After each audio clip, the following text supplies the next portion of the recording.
अच्छा, 2020 में हम वेव्स और इलेक्ट्रिसिटी दोनों साथ सॉल्व कर लेंगे, क्योंकि हमने वेव्स और इलेक्ट्रिसिटी के काफ़ी क्वेश्चंस कर लिए हैं।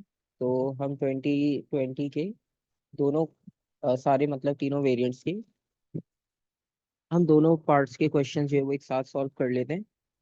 फिर हमारे पास ये होगा कि वेव्स और इलेक्ट्रिसिटी की काफ़ी सारी प्रैक्टिस हो जाएगी। फिर हम बाकी टॉपिक्स जो रिमेनिंग है मैकेनिक्स और से रिलेटेड वो हम कर सकते हैं। तो फर्स्ट वेरिएंट है, फर्स्ट क्वेश्चन है, by reference to the direction of propagation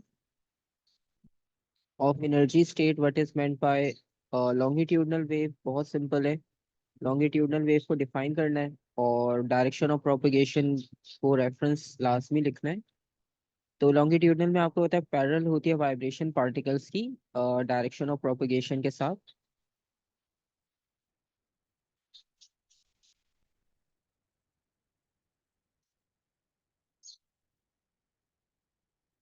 the vibration of particle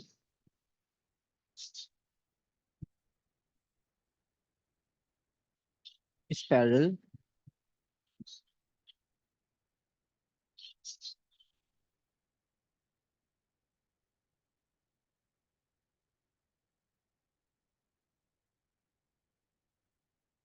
to direction of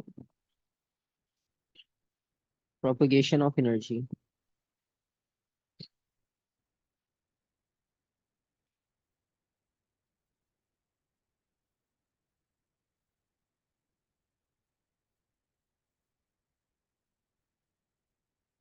और सेकंड पार्ट में प्रिंसिपल ऑफ सुपरपोजिशन को स्टेट करना है। ठीक है, और ये भी इजी है, जब हमारे पास दो वेव्स सेम टाइप की या सेम नेचर की किसी पॉइंट पर आकर इंटरसेक्ट करती हैं।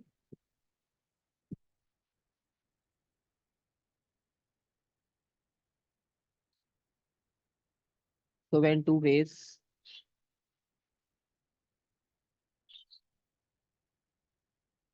ऑफ सेम फ्रीक्वेंसी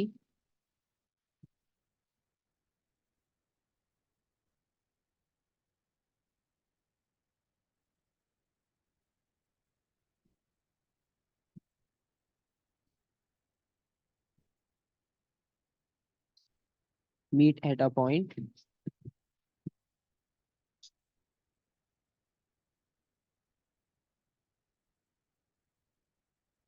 तो उनका जो रिजल्टेंट डिस्प्लेसमेंट होगा वो इंडिविजुअल के अलजेब्रिक सम के इक्वल होगा।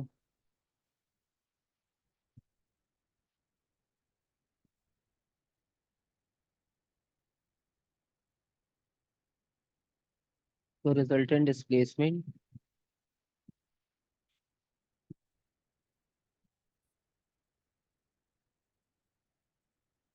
Is the algebraic sum of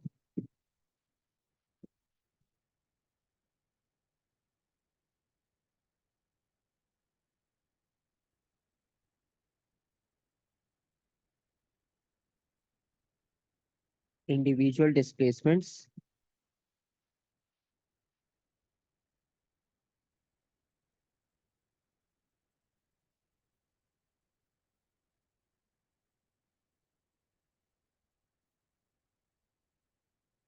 of waves.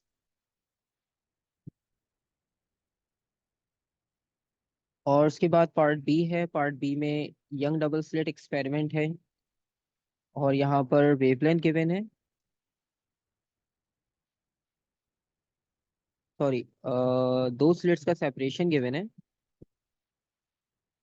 3.7 exponent -4, और the distance between the screen and the slit is 2.3 metre.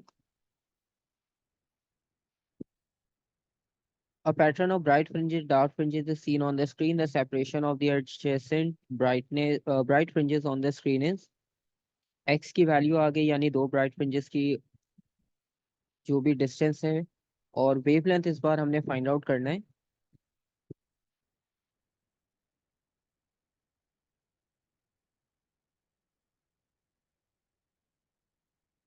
तो क्वांटिटीज तो सारी गिवन है, सिर्फ हमने फॉर्मूला यूज करना है और इसे कैलकुलेट करना है।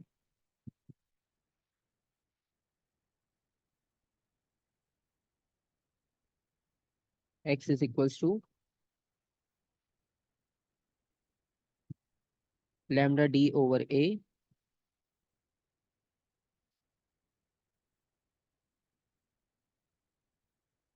X A over D.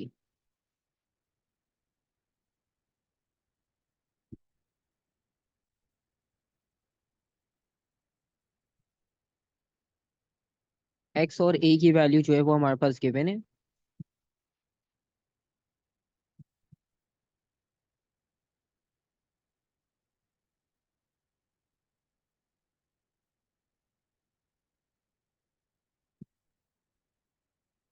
D से हम इसे डिवाइड कर देंगे 2.3।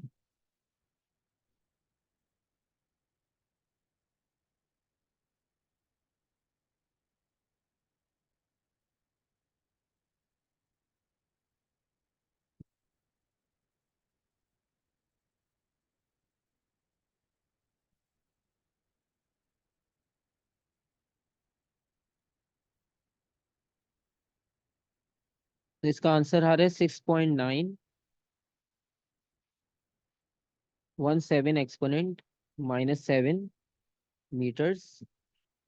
अच्छा, अब उन्होंने आंसर में जो यूनिट है वो नैनोमीटर का यूज किया। इसका मतलब हमें इसे -9 करना है। -9 करने के लिए हम डेसिमल को 2 प्लेसेस आगे शिफ्ट कर देंगे,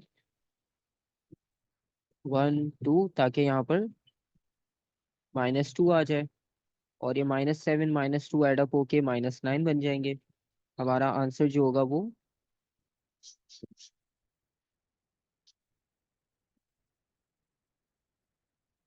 ठीक है। और 691 है तो हम इसे राउंड ऑफ 690 भी लिख सकते हैं, दो सिग्निफिकेंट फिगर्स हो जाएंगे। और नैनोमीटर में भी आंसर कन्वर्ट हो जाएगा, 690 नैनोमीटर।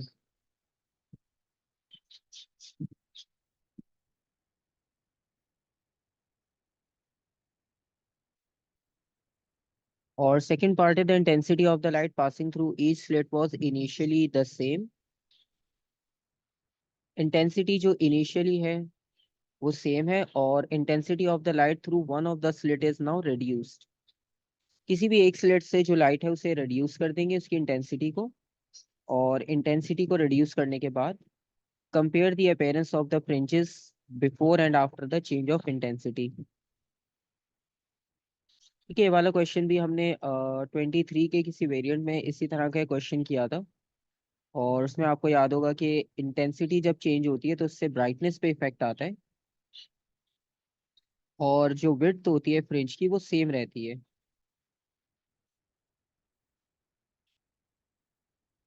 तो हम यहाँ पर लिखेंगे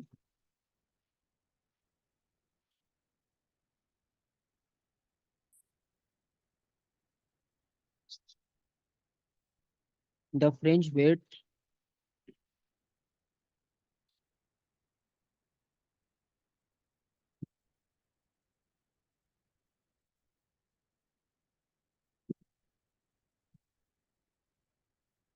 विल रिमेन्स द सेम।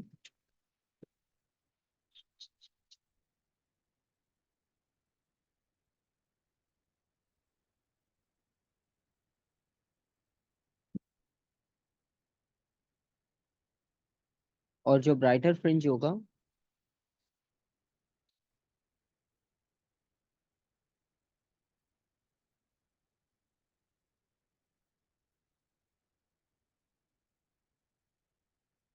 वो लेस ब्राइट हो जाएगा।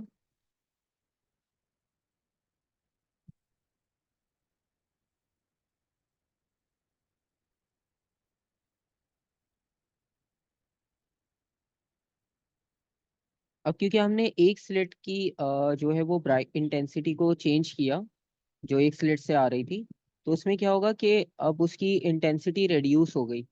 ठीक है, अब दोनों का अगर सेम पहले इंटेंसिटी सेम थी तो आपके पास इक्वल मतलब ब्राइटनेस और डार्क फ्रिंजेस बन रहे थे। लेकिन अब एक चेंज होने की वजह से क्या होगा कि डार्क फ्रिंजेस जो हैं वो थोड़े से लेस डार्क हो जाएंगे, मतलब वो थोड़ा सा ब्राइट की तरफ चले जाएंगे।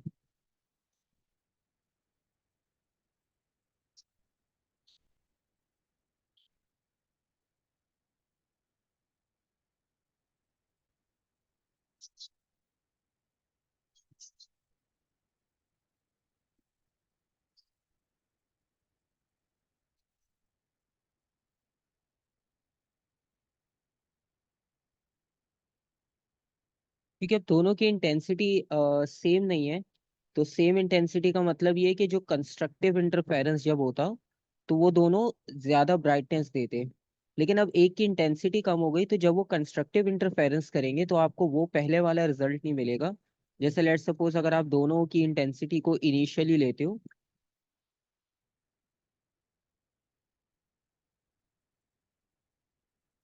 अगर दोनों की इंटेंसिटी है,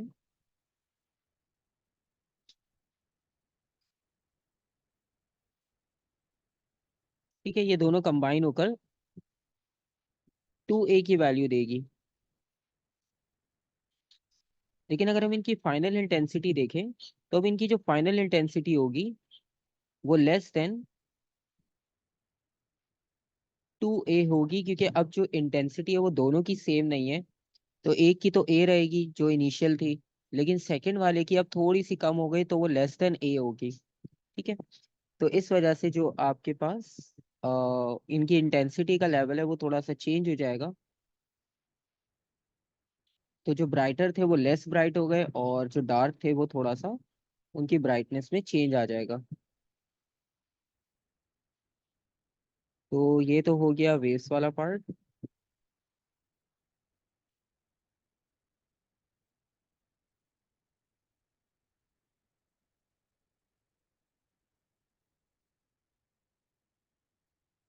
इसके बाद इलेक्ट्रिसिटी वाला पार्ट देखते हैं।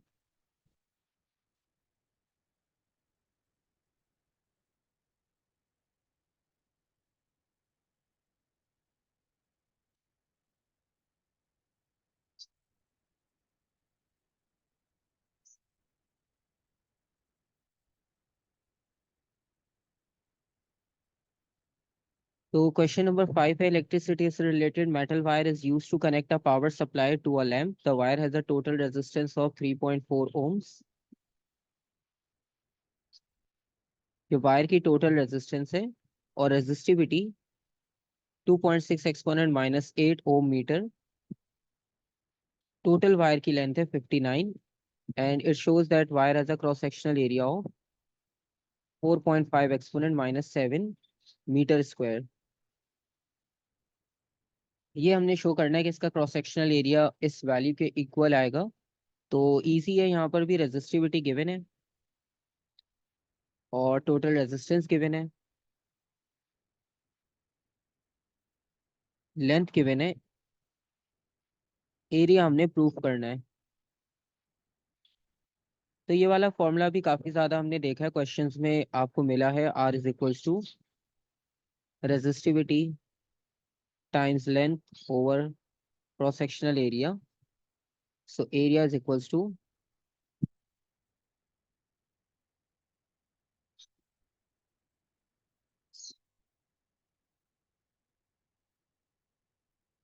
सो रेजिस्टिविटी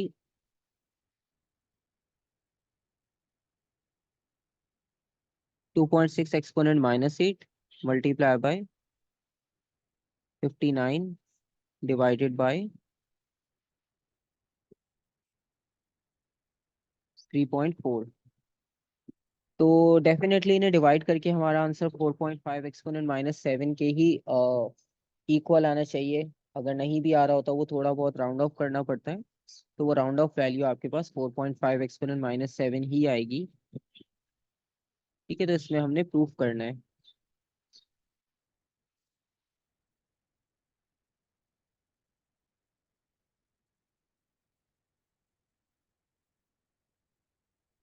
फर्स्ट पार्ट इजी हो गया, और उसके बाद नेक्स्ट पार्ट देखते हैं।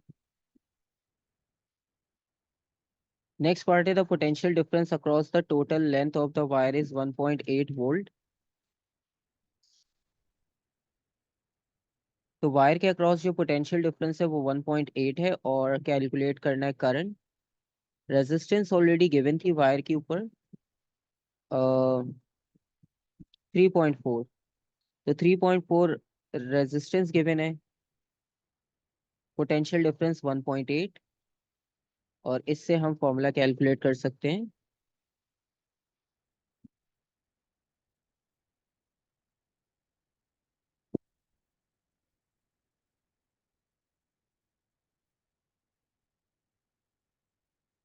1.8 डिवाइडेड बाय 3.4 है, सॉरी।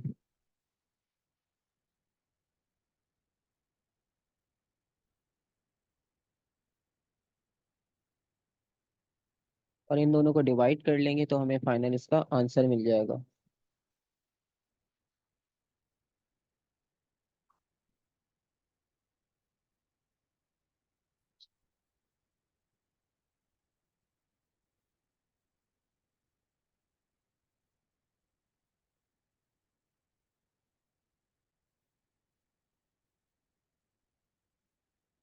0.53।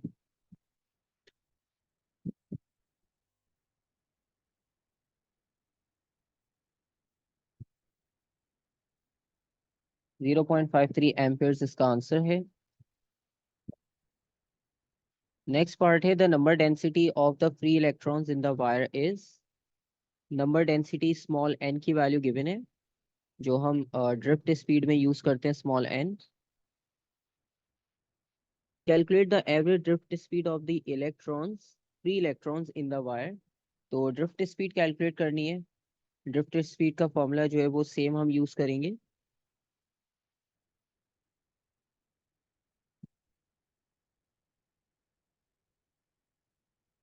क्यू की जगह पर आपको पता है एलिमेंट्री चार्ज इलेक्ट्रॉन यूज करते हैं 1.6 एक्सपोनेंट माइनस 19, अगर क्वेश्चन में कोई चार्ज गिवन नहीं होता।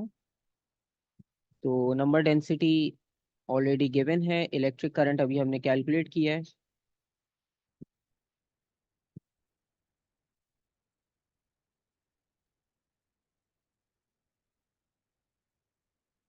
ANE। करंट की वैल्यू जो है वो 0.53 डिवाइडेड बाय ए की वैल्यू अभी ऊपर कैलकुलेट की थी 4.5 एक्सपोनेंट माइनस 7।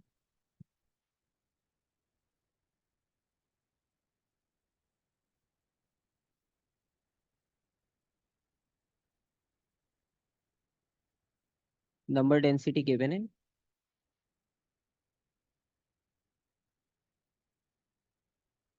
और इलेक्ट्रॉन की जगह पर, चार्ज की जगह पर एलिमेंट्री चार्ज यूज करेंगे।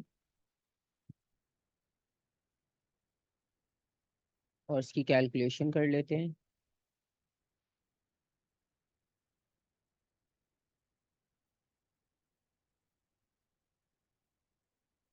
4.5 exponent minus 7 multiply by 6.1 exponent 28 multiply by 1.6 exponent minus 19। ठीक है, ये 0.00012 आ रहा है आंसर।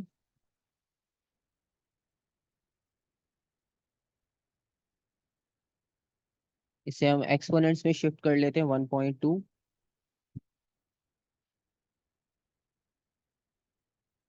-4 metre per second. अच्छा, अब ये ड्रिफ्ट स्पीड हो गई। और इसके बाद पार्ट बी है। A different wire carries a current. The wire has a part that is thinner than the rest of the wire. Centre में एक थिन पार्ट दिया है और रेस्ट ऑफ द वायर जो है वो उससे थोड़ी सी डिफरेंट है, जिस तरह से डायग्राम में दिख रही है हमें। और आपने बताना है ये कि स्टेट एंड एक्सप्लेन क्वालिटेटिवली, ठीक है, कैलकुलेट नहीं करना, सिर्फ कंपैरिजन वाइज बताना है। How the average drift speed of the free electrons in the thinner part compares with that in the rest of the wire. तो जो थिनर पार्ट है, आपको क्या लगता है कि वहां पर ड्रिफ्ट स्पीड इंक्रीज होगी, सेम रहेगी, या डिक्रीज होगी?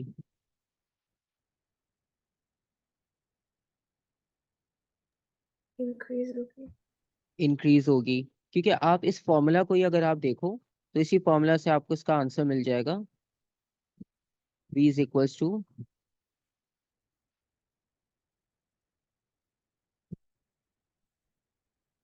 यहाँ पर I N E, ये तीनों फैक्टर्स हैं कांस्टेंट।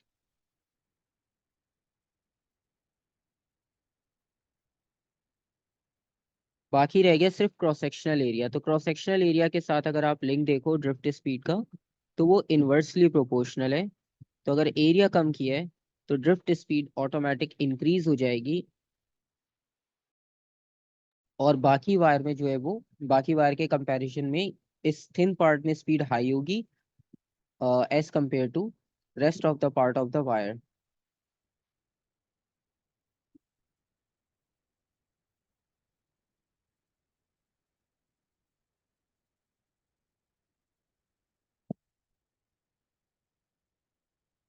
तो हम इसकी एक्सप्लेनेशन लिखेंगे, the average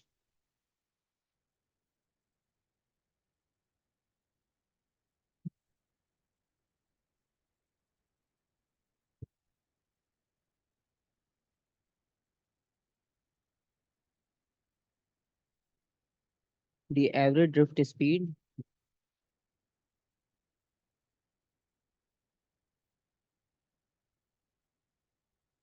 in the thinner wire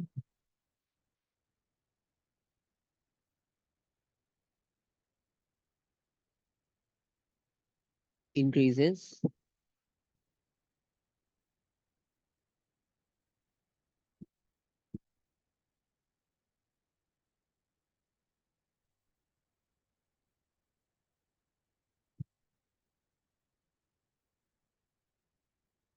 as the area is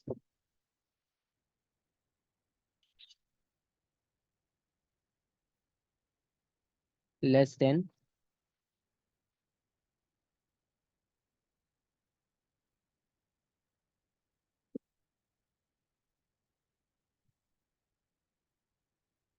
rest of the wire,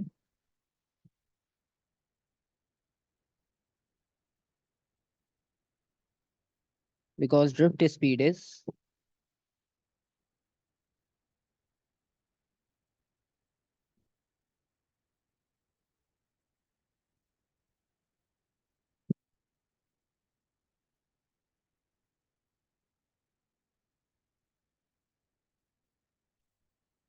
inversely to the area।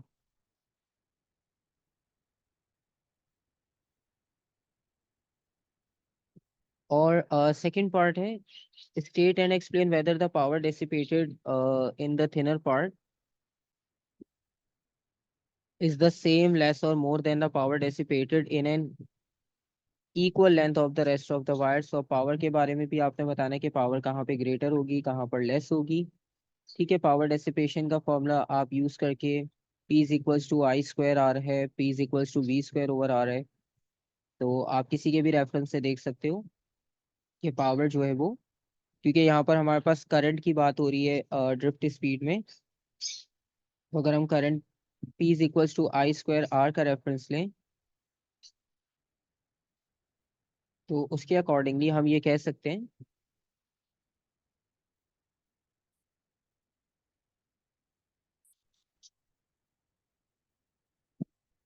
The power dissipated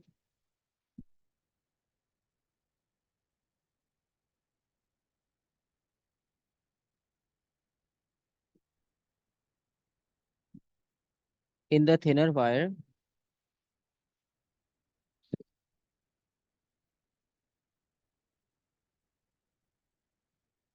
will be greater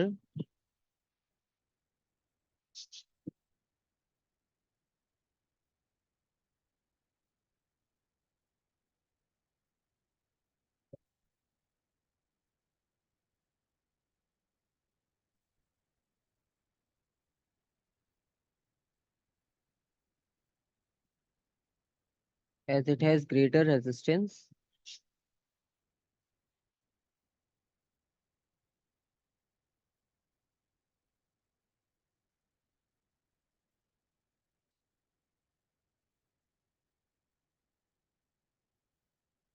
due to less area। क्योंकि हमारे पास जो power का formula बनेगा P,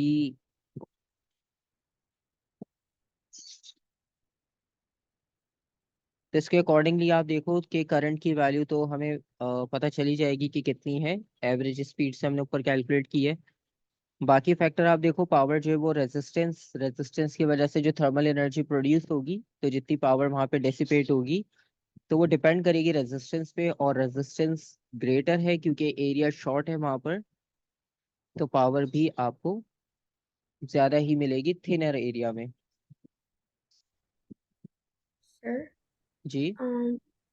हम P is equal to V² over R या I² R कब इस्तेमाल करेंगे? अच्छा, अब नॉर्मली क्या होगा कि अगर आप is equal to V² over R use करते हो, ठीक है, अब उसमें आपके पास ये होगा कि यहाँ पर क्योंकि हम पोटेंशियल डिफरेंस या वोल्टेज को कहीं भी रेफरेंस में नहीं ले रहे, ठीक है, हमारे पास यहाँ पे मेन जो कंसर्न है वो ड्रिफ्ट स्पीड का है। और ड्रिफ्ट स्पीड में जो है वो इलेक्ट्रिक करंट जो है वो गिवन है, तो आपको करंट के बारे में तो यहाँ पर पता चल जाएगा कि इलेक्ट्रिक करंट की वैल्यू ये है, लेकिन पोटेंशियल डिफरेंस के बारे में आपको यहाँ से कोई इन्फॉर्मेशन नहीं मिलेगी। ठीक है, तो इसीलिए हमने यहाँ पर इस ड्रिफ्ट स्पीड को इलेक्ट्रिक करंट के फॉर्मूला के साथ रेफर करते हुए P is equals to I² R use किया है। ठीक है, अगर यहाँ पे लेट सपोज कोई इस तरह का केस होता है जहाँ पे पोटेंशियल डिफरेंस वोल्टेज वगैरह की बात होती, और करंट की वहां पर कोई मतलब ऐसा लिंक या कोई रेफरेंस नहीं गिवन होता, तो फिर हम P is equals to V² over R के साथ इसे सॉल्व करते। ठीक है, लेकिन आपको पता है यहाँ पर सिर्फ हम इलेक्ट्रिक करंट और ड्रिफ्ट स्पीड को स्टार्ट से कंसिडर करते आ रहे हैं, तो इसलिए हमने फॉर्मूला भी जो है वो P is equals to I² R लिया, क्योंकि एरिया और रेजिस्टेंस का लिंक बन रहा है। ठीक है, और दूसरा करंट और वेलोसिटी का भी यहाँ पर हमारे पास लिंक बन रहा है, तो इस वजह से हमने I² R यूज किया। ठीक है। अगर करंट और वोल्टेज दोनों को रेफर किया तो? क्या पूछा, आप दोबारा पूछोगे? अगर करंट और वोल्टेज दोनों को रेफरेंस किया हो तो? हाँ, अगर दोनों आपके पास रेफरेंस में दिया हो, तो फिर हम उस कंडीशन में देखते हैं जिस तरह हमने कल भी क्वेश्चंस किए थे, कि हम ईएमएफ के रेफरेंस से देख रहे हैं। ईएमएफ में क्या होता है, ईएमएफ थ्रू आउट अगर सेम होता है, ठीक है, तो हम उसे कांस्टेंट रख के फिर करंट के साथ पावर को कंपेयर करते हैं। ठीक है, लेकिन अगर आपके पास लेट सपोज करंट की वैल्यू सेम होती है और पोटेंशियल डिफरेंस या वोल्टेज चेंज होता है, फिर हम उसके रेफरेंस से भी देख सकते हैं। ठीक है, वो डिपेंड करता है क्वेश्चन में कि वो आपको किस रेफरेंस से क्वेश्चन पूछ रहे हैं। ठीक है, तो अब जैसे ठीक यहाँ है। पर हमें पता चला कि वोल्टेज का कोई रेफरेंस नहीं है, रेजिस्टेंस करंट का लिंक बन रहा है, तो इसलिए हमने उस रेफरेंस को यूज कर लिया। जहाँ पे वोल्टेज और करंट आएगा, तो वहां पर फिर हम देखते हैं कि ईएमएफ की बात हो रही है, ईएमएफ तो सेम रहता है थ्रू आउट, तो फिर हम उसमें से करंट की वैल्यू को मेजर करके देखते हैं। जिस तरह कल एक क्वेश्चन था लैम्प और इससे रिलेटेड शायद सेल्स और इंटरनल रेजिस्टेंस, तो उसमें हमने देखा था कि ईएमएफ जो था वो ओवरऑल तो सेम था, लेकिन क्योंकि इंटरनल रेजिस्टेंस इंक्रीज डिक्रीज हो रही थी, उसकी वजह से फिर आपके पास फाइनल वोल्टेज पे भी इफेक्ट आया था। तो फिर हम उसके साथ लिंक करके देखते हैं कि यहाँ पर कौन सी क्वांटिटी वेरिएबल है और वो किस पे डिपेंड कर रही है।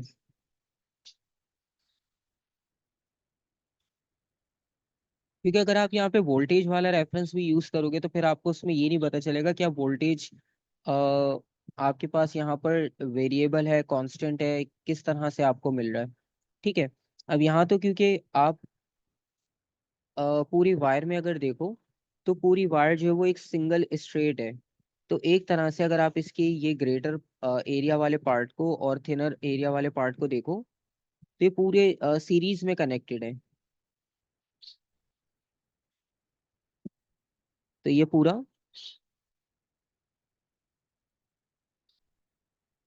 सीरीज सेटअप है, सीरीज में करंट सेम होता है, तो इसलिए हमने P is equals to I² R use किया, ताकि करंट सेम है ये चीज हमें कंफर्म है, तो पावर और रेजिस्टेंस का डायरेक्ट लिंक रह गया। अब वोल्टेज के बारे में हम यहाँ नहीं बता सकते, क्योंकि वोल्टेज डेफिनेटली पोटेंशियल डिफरेंस दोनों एरिया के अक्रॉस डिफरेंट डिफरेंट होगा, तो वो यहाँ पर कहीं मेंशन नहीं है, ना उसका कोई रेफरेंस गिवन है, तो फिर विदाउट रेफरेंस जो है वो हम उसको एक्सप्लेन नहीं कर पाएंगे। ठीक है, जैसे यहाँ पे तो हम एक्सप्लेन कर सकते हैं सीरीज कॉम्बिनेशन है और करंट की वैल्यू भी ऊपर हमने गिवन है 0.53, तो उसके अकॉर्डिंगली हमने उसे एक्सप्लेन कर लिया। ठीक है, तो ये लॉजिक है।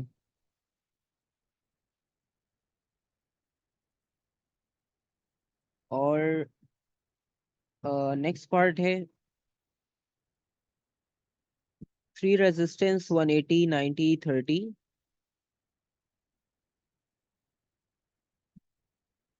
So sketch a diagram showing how two of three resistors may be connected together to give a combined resistance of 60.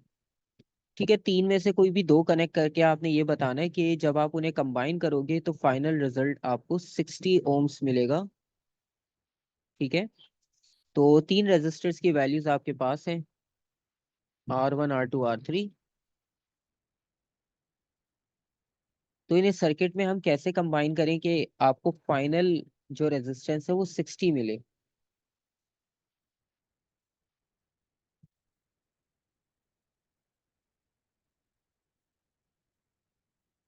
ठीक है, अब आपने क्या करना है, सीरीज में तो आपको पता है कि नहीं मिलेगा. 90+30 कर लो, 30+180 कर लो, कुछ भी कर लो, हमें नहीं मिलेगा. हमें पैरेलल में ही आंसर मिल सकता है. ठीक है, पैरेलल में आप 1 बाय 1 चेक कर सकते हो. जैसे लेट सपोज हम 180 और 180 और 90 को लेते हैं.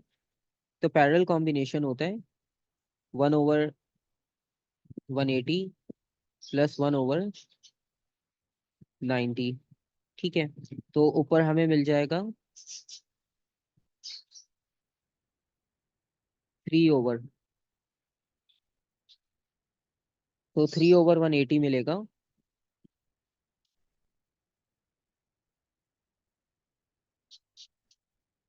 Is equals to 1/r. और इसे जब हम फ्लिप करेंगे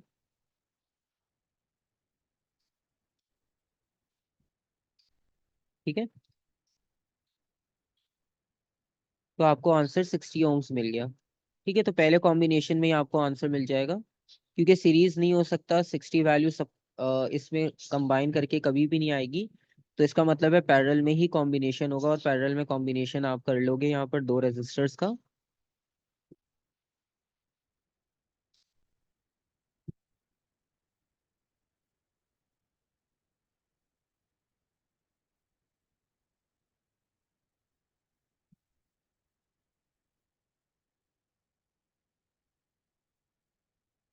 और इन दोनों की वैल्यूज जो हम यूज कर रहे हैं, एक है 180 ओम्स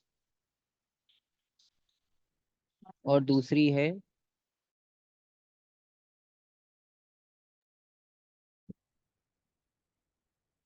90 ओम्स.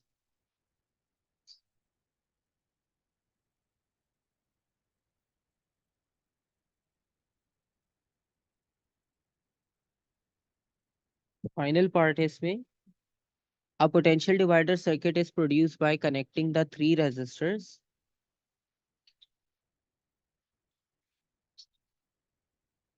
और उन्हें बैटरी से कनेक्ट किया है. EMF 12 volt, negligible internal resistance है, और the potential divider circuits provides an output potential difference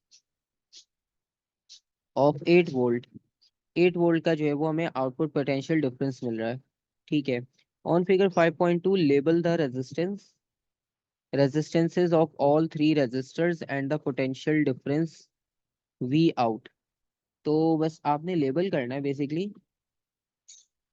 तो अभी हमने जो दो पैरेलल में कंबाइन किए थे उसमें से एक 180 था, दूसरा 90, और इनके साथ जो बाकी एक रह गया वो डेफिनेटली इनके साथ सीरीज में आ जाएगा.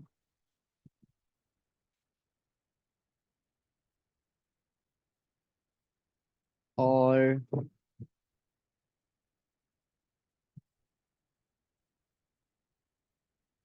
ठीक है, अब ये आपको 8 वोल्ट का आउटपुट दे रहा है.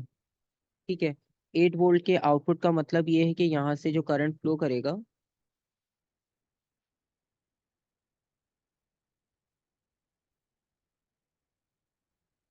अब हमें वो कैसे पता चलेगा, क्योंकि यहाँ पर इन दोनों की कंबाइंड रेजिस्टेंस 60 है. ठीक है, और उस 60 को अगर हम इस 30 के साथ ऐड कर लें तो ओवरऑल सर्किट की जो रेजिस्टेंस है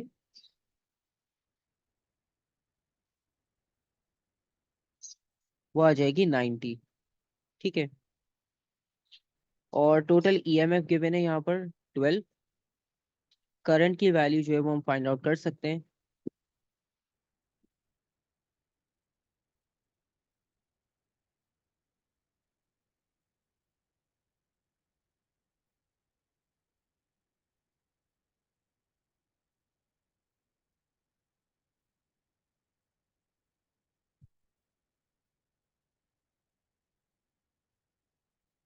और यहाँ पर जो आपके पास आउटपुट होगा वो आपने मार्क करना है कि आउटपुट कितना मिल रहा है, जहाँ पर 8 वोल्ट का आउटपुट हो। ठीक है। अब करंट की वैल्यू जो है वो आपको यहाँ पर मिल जाएगी 12 डिवाइडेड बाय 90 करके, वो है 0.13।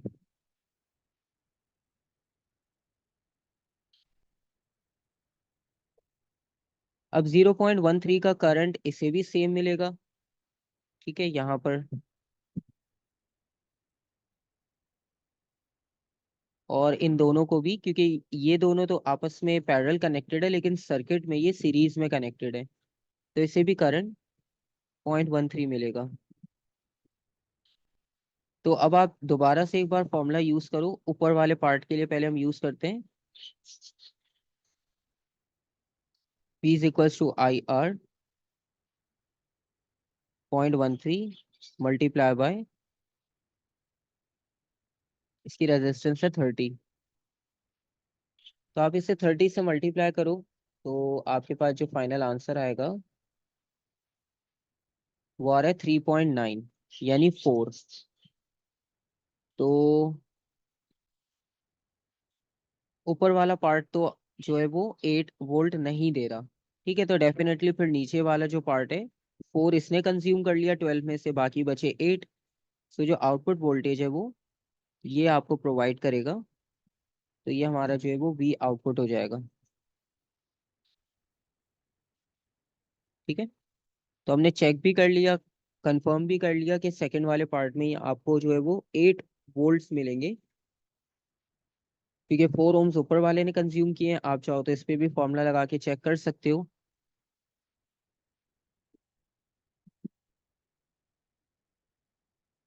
इन दोनों की कंबाइंड रेजिस्टेंस 60 है।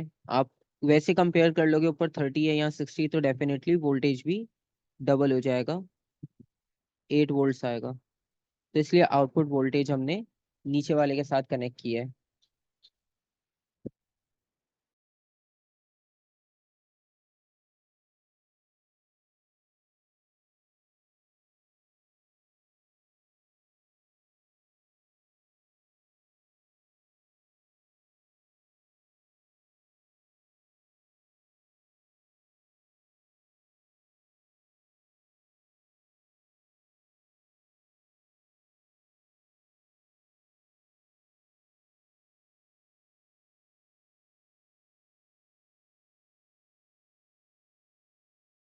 ओके, अब हमारे पास इसका सेकंड वेरिएंट है।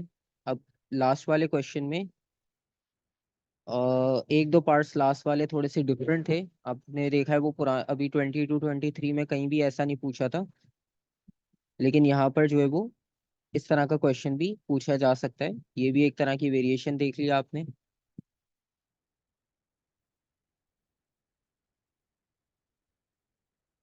अच्छा, उसके बाद अब सेकंड वेरिएंट देखते हैं कि सेकंड वेरिएंट में किस तरह से है वेरिएशंस।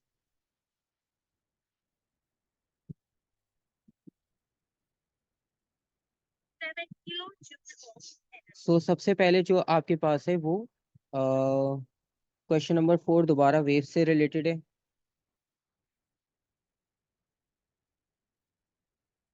और इसमें आपने ये बताना है कि state the difference between progressive wave and stationary waves in terms of transfer of energy along the wave.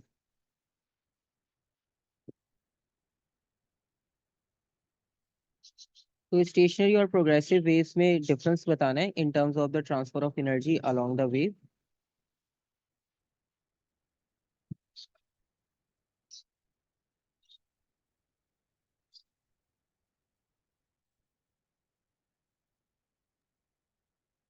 तो progressive progressive wave transfer. Progressive में क्या होता है कि वेव्स एनर्जी को ट्रांसफर कर लेती हैं फॉरवर्ड, लेकिन जो स्टेशनरी होती हैं उनमें प्रोपोगेट नहीं हो पाती। वो एक फिक्स पॉइंट पर रहकर ही जो है वो वाइब्रेट करते हैं पार्टिकल्स। तो यहाँ पर ये डिफरेंस होता है। तो हम इसको एक्सप्लेन कर सकते हैं।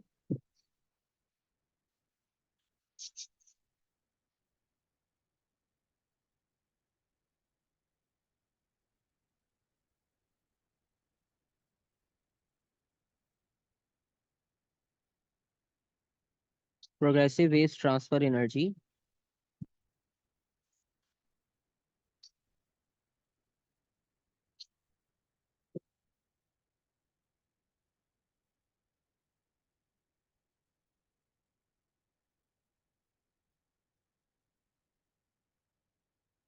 Stationery waves.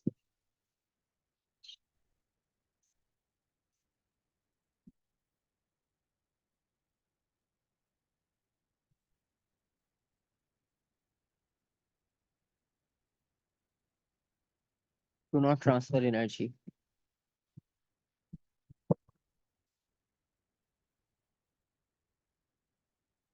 उसके बाद पार्ट बी है, a progressive wave travels from left to right along a stretch string and it shows part of the string at one instant. Progressive wave की बात हो रही है, लेफ्ट टू राइट मूवमेंट है, और पी क्यू आर पॉइंट्स उन्होंने mark कर दिया, डिस्टेंस भी मार्क कर दिया, 0.48 पी और आर के मिड में। ये तीन पॉइंट्स आ गए और इनका जो डिस्टेंस है पी आर के मिड में वो 0.48 आ रहा है टोटल, और इसका जो टाइम पीरियड है वेव का वो 0.02 सेकेंड्स है। सबसे पहले वेवलेंथ फाइंड आउट करनी है, तो वेवलेंथ कैसे फाइंड आउट करेंगे?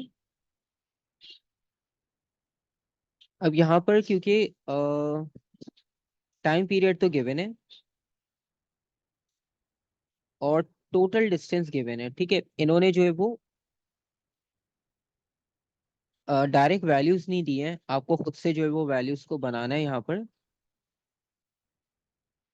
तो वैल्यूज आप इस तरह से इसमें जनरेट करोगे कि सबसे पहले अगर हम देखें,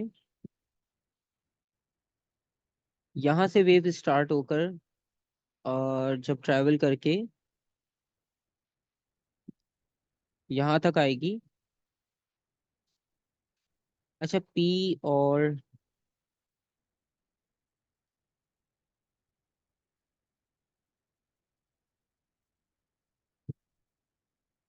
अब पी और आर के अगर मिड में देखें हम, क्योंकि उसकी हमें लेंथ पता है, उससे आगे और पीछे हमें लेंथ नहीं पता, तो हम सिर्फ पी और आर तक के डिस्टेंस को कंसिडर करते हैं। सो पी से लेकर यहाँ तक ये एक वेवलेंथ हो जाएगी, और उसके बाद ये आर तक जो हम जा रहे हैं ये हाफ वेवलेंथ हो जाएगी।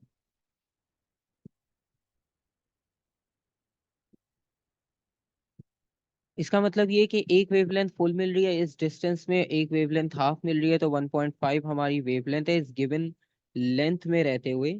क्योंकि स्टार्ट से अगर हम काउंट करेंगे तो हमें स्टार्ट और लास्ट की वैल्यू नहीं पता डिस्टेंस की, तो वो एक एस्टिमेटेड होगी, एग्जैक्ट वैल्यू नहीं होगी। तो हम इसे यूज करेंगे कि हमारी वेवलेंथ जो है टोटल वो 1.5 है। सो 1.5 वेवलेंथ कंप्लीट हो रही है गिवन लेंथ में, जो कि है 0.48।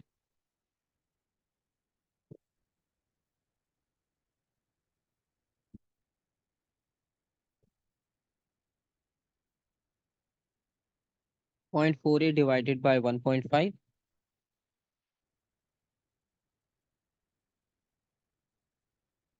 0.32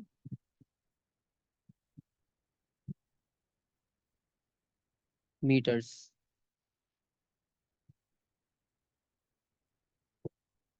नेक्स्ट स्पीड कैलकुलेट करनी है, तो हम यूज करते हैं v is equals to F lambda. लेकिन f इस बार डायरेक्टली गिवन नहीं है, तो उसे भी हम इनडायरेक्टली 1/t से फाइंड आउट कर सकते हैं।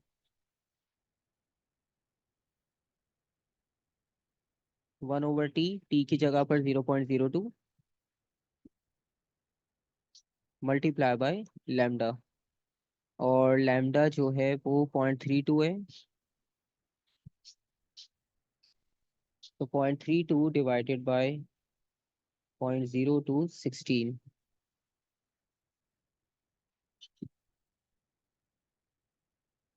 सो 16 मीटर पर सेकेंड जो है वो इसकी स्पीड हो जाएगी।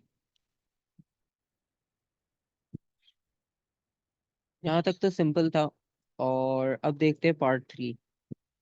Determine the phase difference between points Q and R, और डिग्रीज में कैलकुलेट करना है, ठीक है।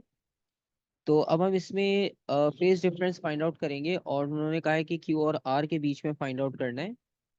तो इसका सिंपल सा मेथड है, हम इसे काउंट कर लेते हैं पहले कि वेव्स कितनी कंप्लीट हुई थी। वो हमें पता है 1.5 कंप्लीट हुई थी, ठीक है। और अब हम इसमें देखते हैं कि कितने डिग्रीज हमने कवर किए, ठीक है। डिग्रीज हम उसमें काउंट कर लेंगे। जैसे यहाँ पर आप वेव को देखो, तो Q और R की उन्होंने बात की है। सो Q जो है वो यहाँ से स्टार्ट हो रहा है, और अगर आप इस वेव को क्वार्टर कर दो, क्वार्टर पार्ट्स में डिवाइड करते हैं, ये पार्ट आ गया एक, एक ये पार्ट आ गया, और R ऑलरेडी क्वार्टर में डिवाइडेड है। तो यहाँ पर 1, 2, 3, 4, 5, टोटल 5 क्वार्टर वेव्स कंप्लीट हो रही हैं, ठीक है। मतलब अगर हम टोटल वेव को, ये हमने पहले भी वेव्स वाले क्वेश्चंस में किया है, कि अगर हम वेव को 4 पार्ट्स में डिवाइड करते हैं तो एक पार्ट जो है वो क्वार्टर ऑफ द वेव होता है। तो हमारे पास टोटल 5 क्वार्टर ऑफ वेव्स बन रहे हैं इस डायग्राम में, between point Q and R. और इसी रेफरेंस को अगर हम यूज करें, तो टोटल 5 बन रहे हैं। और 5 का मतलब ये है कि अगर आप सिर्फ एक क्वार्टर को चेक करो,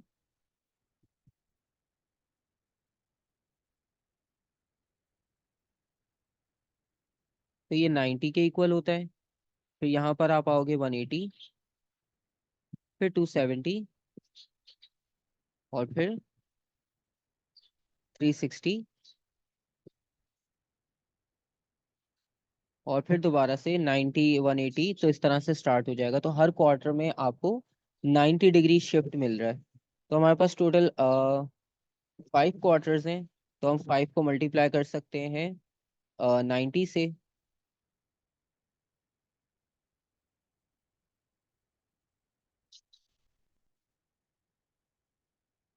वरना आप सिंपल 90, 180, 270, 360 प्लस उसमें 90 और कर दो, तो आप ऐसे भी काउंट करके इसका एंगल फाइंड आउट कर सकते हो। वो आपको मिल जाएगा 450 डिग्रीज, ठीक है। अच्छा, इसमें एक चीज आप याद रखना कि जब हम बात करते हैं प्रोग्रेसिव वेव्स की, जिस तरह अभी इस क्वेश्चन में प्रोग्रेसिव की बात हो रही है,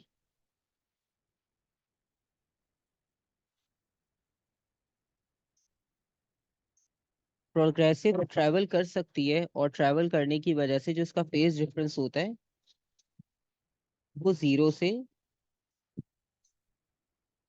360 के बीच में कहीं भी हो सकता है। लेकिन अगर आप इससे स्टैंडिंग वेव्स में देखोगे, अभी आगे शायद क्वेश्चन आ जाए कोई स्टैंडिंग वेव का भी,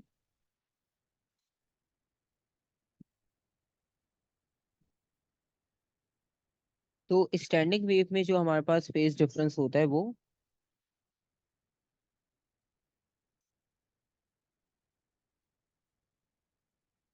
0 या 180 डिग्री होता है, क्योंकि वो उसमें वेव्स फिक्स होती हैं अपनी पोजीशन में, या तो वो अपवर्ड वाइब्रेट करती हैं या डाउनवर्ड।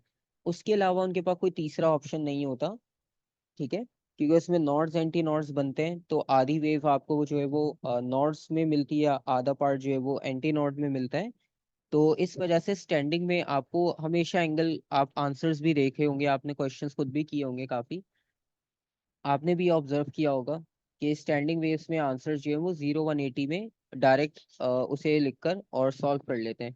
लेकिन जब प्रोग्रेसिव वेव्स की बात आती है तो उसमें जो है वो फिर पूरे डिग्रीज काउंट करके उसे कैलकुलेट किया जा रहा होता है, क्योंकि उसमें पार्टिकल्स जो है वो एनर्जी ट्रांसफर हो सकती है। तो उसमें डिपेंड करता है कि आप किस पॉइंट को किससे कंपेयर करके उसका फेज डिफरेंस फाइंड आउट करना चाह रहे हो।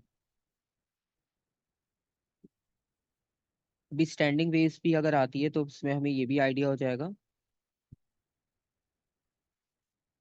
अच्छा, इसमें पार्ट सी में है स्टैंडिंग, तो देखते हैं अगर उसमें पूछते हैं तो। Figure 4.1 shows the position of the string at time t is equals to 0. Describe how the displacement of point Q on the string varies with time from time t is equals to 0 to time 0.01 seconds। अच्छा, ये वाला question आपको याद होगा, हमने एक 23 के variant में किया था शायद, जिसमें आपने एम्पलीट्यूड फाइंड आउट करना था। उसमें एम्पलीट्यूड में हमने काउंट किया था कि अगर हम एम्पलीट्यूड की बात करेंगे तो पार्टिकल पहले अपवर्ड वाइब्रेट करता है, फिर डाउनवर्ड, फिर वहां से वो नीचे की तरफ आएगा, फिर वापस ऊपर, तो 4 एम्पलीट्यूड्स हमें मिलते हैं। ठीक है, तो ये क्वेश्चन भी उसी तरह से है थोड़ा। अब टाइम जो है वो 0 से 0.10 है। और अभी इस क्वेश्चन में ऊपर आपको याद होगा, अभी हमने देखा है कि टाइम पीरियड जो था वो ये गिवन है। ठीक है, आप चेक कर लो, ये रहा। तो इसका मतलब है टाइम पीरियड उन्होंने हाफ करके पूछा है कि इस टाइम में उसकी मूवमेंट कैसी होगी। ठीक है, तो हमें ये तो पता चल गया कि टाइम पीरियड उन्होंने हाफ कर दिया। ठीक है, और पॉइंट क्यू की बात हो रही है। तो अब इस पॉइंट क्यू पे अगर अगर हम आए दोबारा, और यहाँ पर अगर आप ऑब्जर्व करो,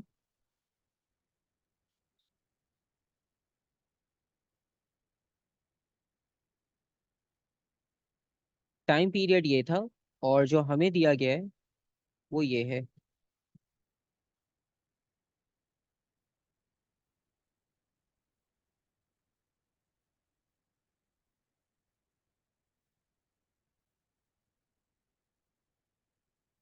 तो टाइम पीरियड जो है वो हमारे पास हाफ हो गया। ठीक है, अब हमने इस हाफ टाइम पीरियड को भी चेक करना है। तो क्यू के अकॉर्डिंगली अगर हम देखें, ठीक है, तो क्यू अभी जो है वो ऊपर की डायरेक्शन में वाइब्रेट करेगा, क्योंकि पी पॉइंट जो है वो अपवर्ड की तरफ आ रहा है, तो क्यू की वाइब्रेशन अपवर्ड होगी। तो वो मैक्सिमम एम्पलीट्यूड तक जाएगा और फिर वापस वहां से नीचे की तरफ भी आएगा। ठीक है, और फिर वो नीचे जाने के बाद मैक्सिमम एम्पलीट्यूड, फिर वापसी ऊपर की तरफ भी आएगा।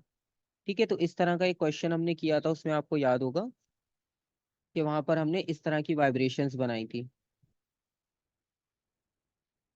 और अब उनका क्वेश्चन देखते हैं, क्वेश्चन क्या है।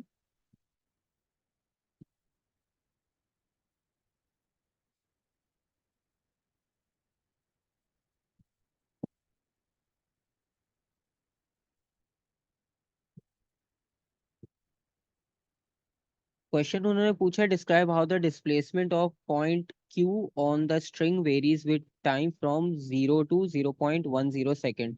अच्छा, हमारा टाइम हो गया हाफ। हाफ का मतलब ये है कि अगर वेव पूरी बनाते हैं हम, ठीक है, तो इसमें से आपको हाफ वेव मिलेगी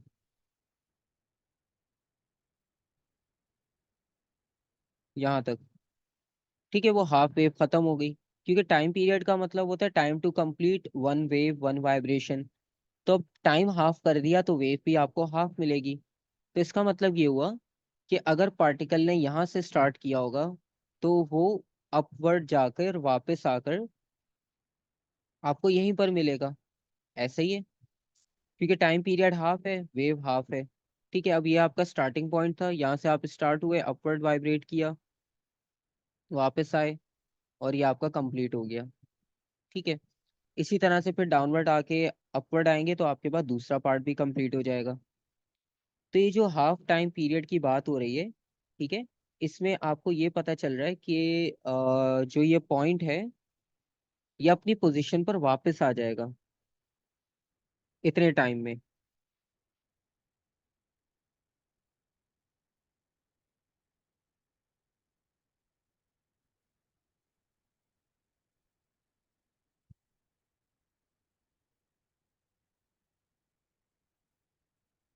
तो जो डिस्प्लेसमेंट होगी,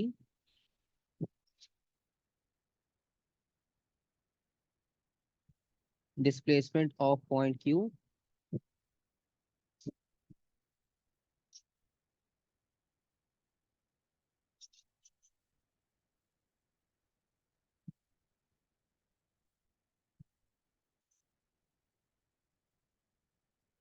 ये मैक्सिमम होगी अगर हम इस टाइम को और हाफ कर दें तो और हाफ करने का मतलब है वही क्वार्टर वाली बात हो जाएगी यहाँ पर। तो उस वक्त जो है वो मैक्सिमम डिस्प्लेसमेंट पर होगा particle.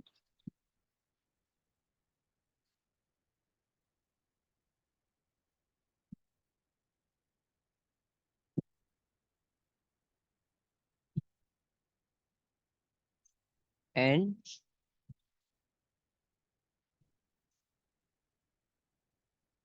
Returns to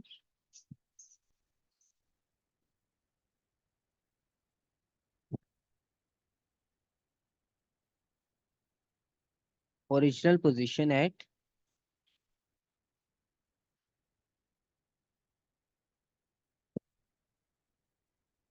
this time. ठीक है। और फिर 0.02 का मतलब ये है कि आप यही मोमेंट जो है वो ट्रफ के लिए रिपीट करोगे। मैक्सिमम आएगा 0.075 पे। फिर 0.20 पर जो है वो पूरी वेव एक कंप्लीट हो जाएगी, सिंपल। तो ये क्वेश्चन पूछा उन्होंने। Part C. A stationary wave is formed on a different string that is stretched between two fixed points x and y। Stationary wave है और एक और स्ट्रिंग लिया हमने, डिफरेंट स्ट्रिंग है, स्ट्रेच किया उसे दो पॉइंट्स के बीच में एक्स एंड वाई। और ठीक है। उसके बाद फर्स्ट पार्ट है, explain what is meant bye a node of a stationary wave. Node का आपको मतलब पता है कि जहाँ मैक्सिमम डिस्प्लेसमेंट जीरो होती है, यानी ये वाला पॉइंट, ये वाला पॉइंट, ये वाला पॉइंट, ये नोड्स होते हैं।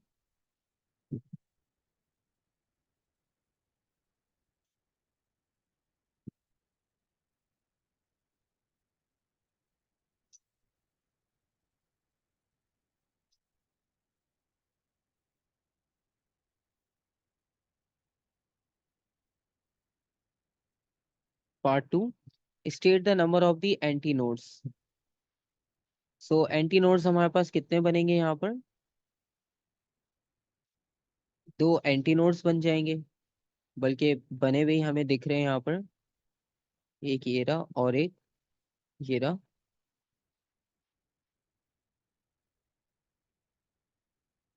और उसके बाद state the phase difference between points W and Z.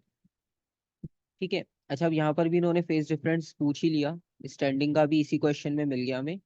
ठीक है। अभी हम जो ऊपर बात कर रहे थे कि स्टैंडिंग का 0 या 180 होता है और प्रोग्रेसिव का 0 से 360 कुछ भी पॉसिबल हो सकता है।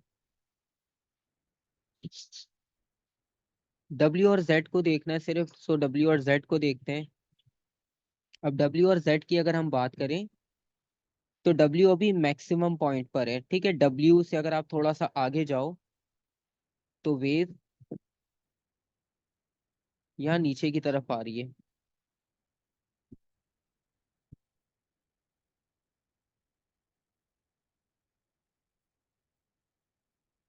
और अगर हम जेड की बात करें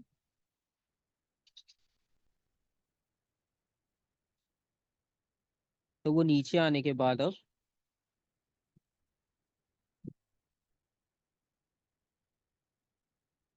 इस तरह से वाइब्रेट होते होते फिर वाई की तरफ अपवर्ड चला जाएगा। और बेसिकली अब ये क्योंकि स्टैंडिंग है तो आपको क्लियरली दिख रहा है कि डब्ल्यू और जेड दोनों ऑपोजिट पोजीशंस में है। डब्ल्यू टॉप पर है मैक्सिमम, जेड जो है वो बॉटम की डायरेक्शन पे, भले वो मैक्सिमम ना हो। लेकिन आपको पता है कि अगर आप क्रस्ट देख रहे हो तो क्रस्ट में सब पार्टिकल्स की वाइब्रेशन जो होती है वो सेम होती है। क्रस्ट की तरफ से देखेंगे तो क्रस्ट में सब पार्टिकल्स की वाइब्रेशन सेम डायरेक्शन में होगी। तो इसका मतलब ये है कि दोनों की डायरेक्शन बिल्कुल एक दूसरे के काउंटर है। तो इसलिए यहाँ पर फेज डिफरेंस जो होगा वो 180 होगा। ठीक है। तो ये बेसिकली आइडिया होता है हमारे पास। अब जैसे आप इसे यहाँ से भी कंपेयर कर सकते हो।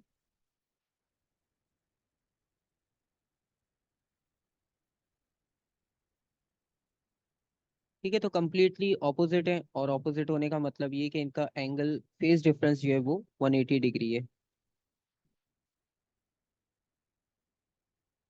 तो ये होता है स्टैंडिंग वेव और प्रोग्रेसिव वेव का फेज डिफरेंस का डिफरेंस, के दोनों में हम किस तरह से फाइंड आउट करते हैं।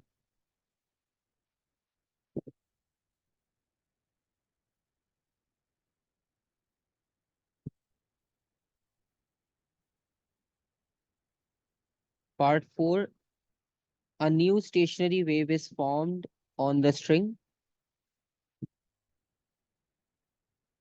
The new wave has a frequency that is half of new wave की फ्रीक्वेंसी हाफ है फर्स्ट वाली के, स्पीड सेम है. On figure 4.3 draw a position of the string for this new wave when each point is at its maximum displacement. ठीक है, अब आपने frequency को हाफ किया है.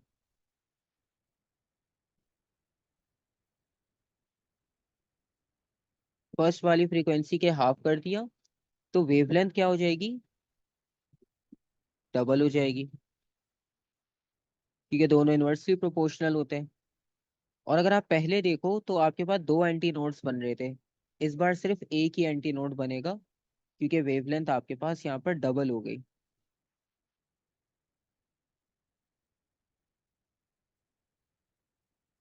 तो यहाँ पर हम जो डायग्राम बनाएंगे वो ये वाली बनेगी.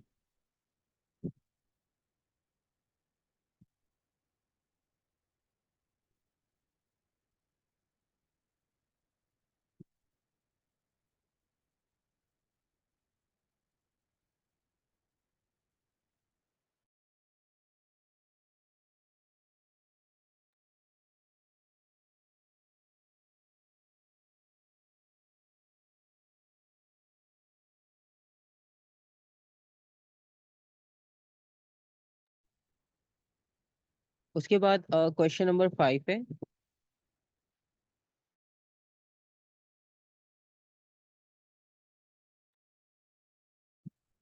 क्वेश्चन नंबर 5 है, one end of a wire is attached to a fix point. A force is applied to the wire to cause extension. ठीक है, एक एक्सटेंशन का केस दिया हुआ है हमारे पास.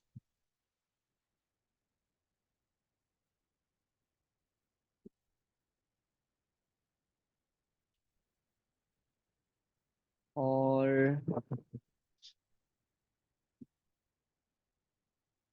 ग्राफ दे दिया एफ और एक्स की वेरिएशन के साथ.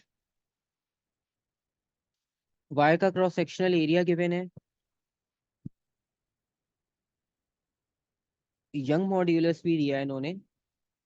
ठीक है, और क्रॉस सेक्शनल एरिया वो कह रहे हैं अज्यूम करना है आपने रिमेन्स कांस्टेंट है. State the name of the law. ठीक है, सिंपल है, हुक्स लॉ यूज करते हैं हम बेसिकली, जो एफ और एक्स के रिलेशन को डिफाइन करता है.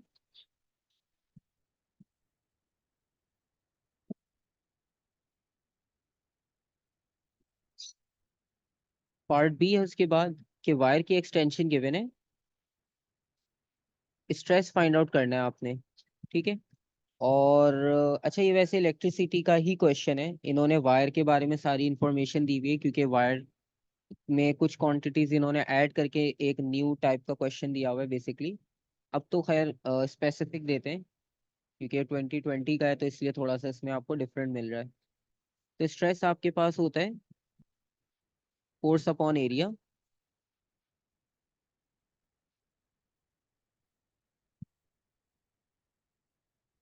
तो क्रॉस सेक्शनल एरिया गिवन है 4.1 एक्सपोनेंट -7.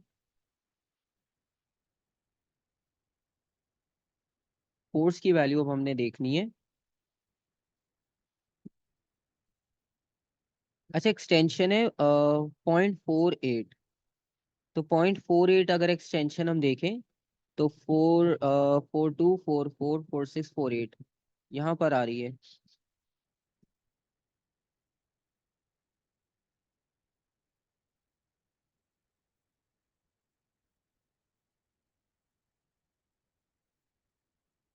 ठीक है, तो ये 36 पर आ रही है. तो फोर्स हमें यहाँ ग्राफ से मिल जाएगी 36. और एरिया हमारे पास ऑलरेडी गिवन है 36 डिवाइडेड बाय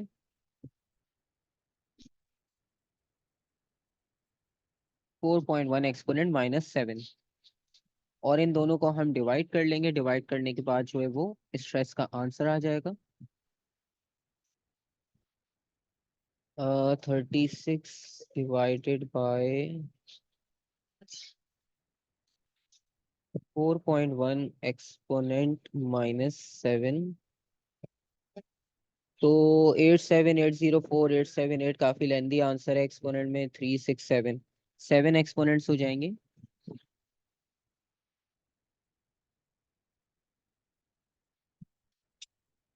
ठीक है, ये हो गया पास्कल्स में आंसर। उसके बाद स्ट्रेन कैलकुलेट करने को कह रहे हैं, तो यंग मॉड्यूलस का ही फॉर्मूला होता है स्ट्रेस ओवर स्ट्रेन। तो यंग मॉड्यूलस हमारे पास ऑलरेडी गिवन है।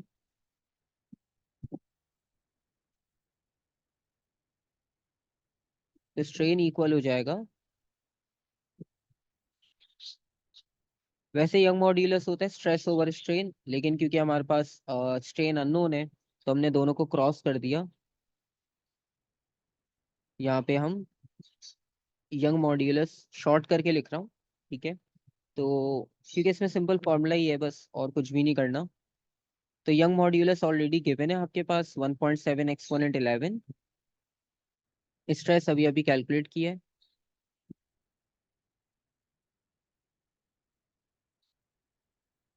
Divided by 1.7 into 11।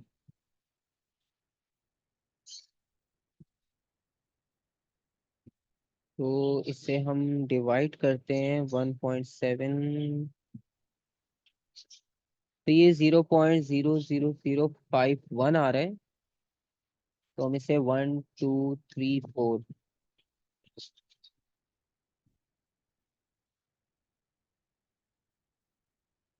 इसके इक्वल लिखेंगे। ठीक है,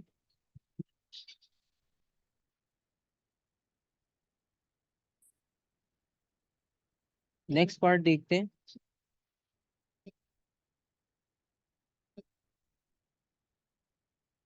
अब इन्होंने करंट का पार्ट शुरू किया सी से।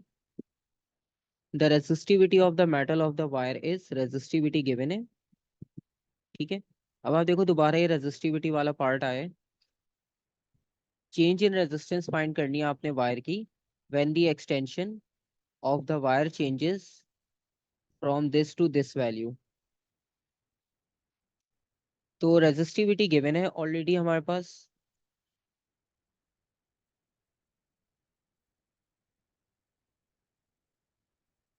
और change in resistance find out करनी है। एक्सटेंशन का जो चेंज है वो भी उन्होंने हमें बता दिया। तो फॉर्मूला हम यूज करते हैं जो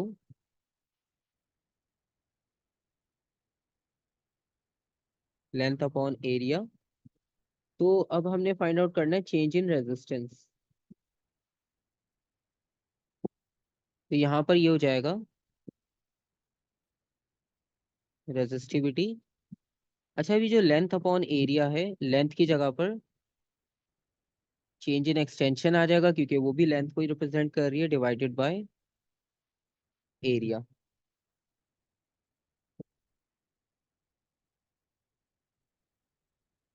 वैल्यू सब्स्टिट्यूट करते हैं। रेजिस्टिविटी है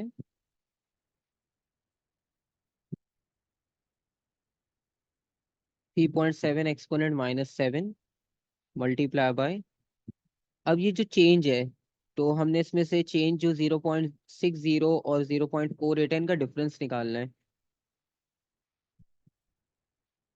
मिलीमीटर यानी -3,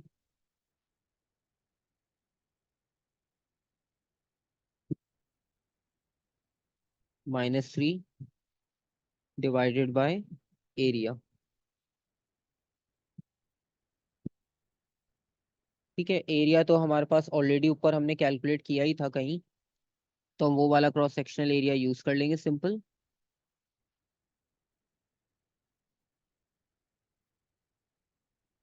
हाँ, ये रहा 4.1 एक्सपोनेंट -7।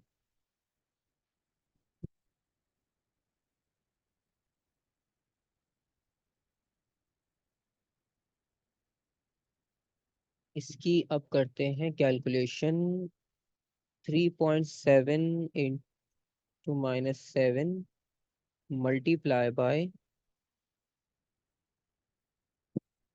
0.6 -3 -0.48 एक्सपोनेंट -3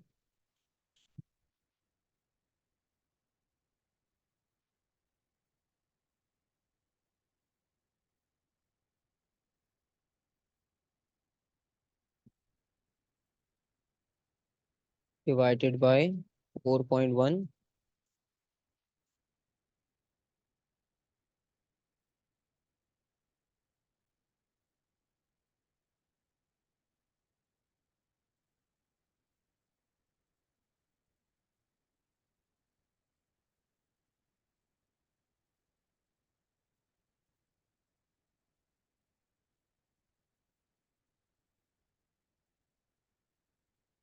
तो ये आ रहा है 0.0001। इसका मतलब है अगेन एक्सपोनेंट -4।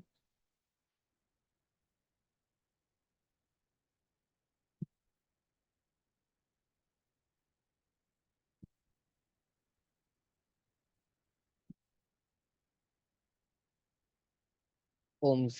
ठीक है।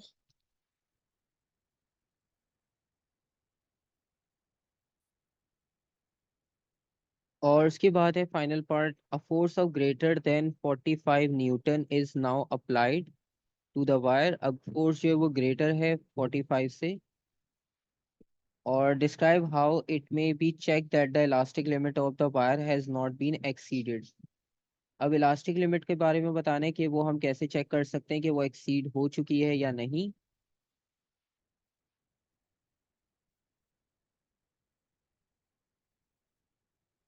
तो बेसिकली क्या होता है इलास्टिसिटी में कि जब आप रिलीज करते हो, आपने फोर्स अप्लाई की और रिलीज किया ऑब्जेक्ट को, अगर वो अपनी ओरिजिनल पोजीशन में वापस आ जाए तो इसका मतलब है वो विद इन इलास्टिक लिमिट है। ठीक है। और अगर वो वापस नहीं आए तो इसका मतलब है आप उसकी इलास्टिक लिमिट से एक्सीड हो चुके हो। ठीक है।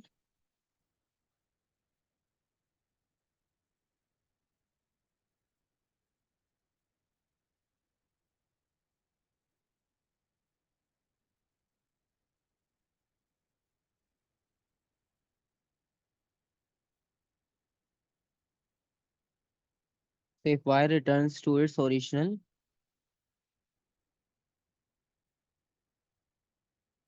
पोजीशन,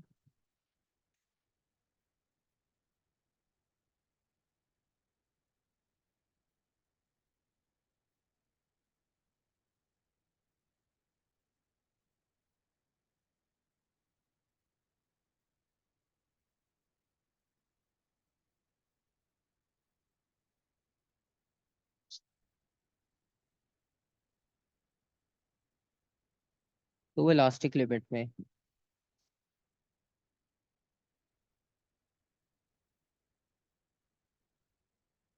अच्छा, इन्होंने एक और भी इलेक्ट्रिसिटी वाला पार्ट दिया है।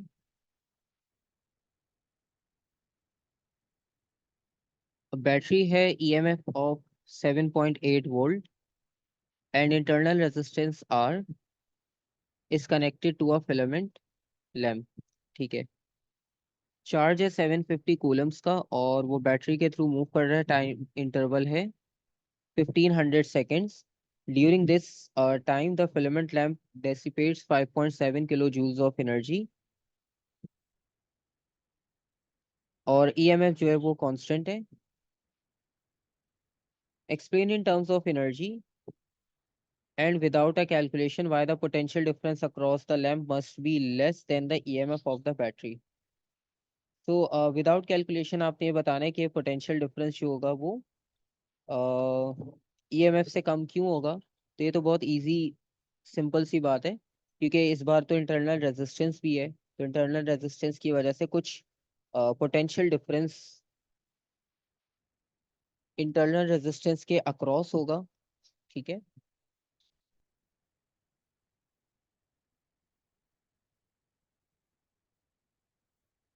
तो हम यहाँ पर लिख सकते हैं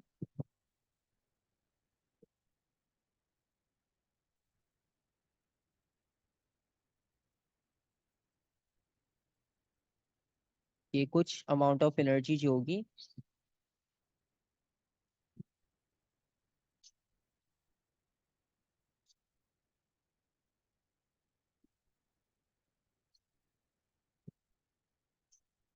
वो डेसिपेट हो जाएगी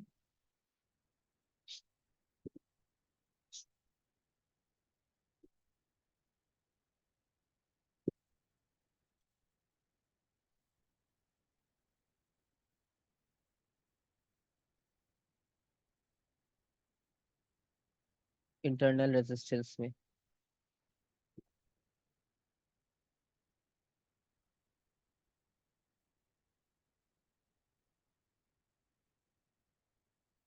उसके बाद कह रहे हैं कि करंट कैलकुलेट करना है, इजी है। देखते हैं कि वैल्यूज क्या क्या गिवन है।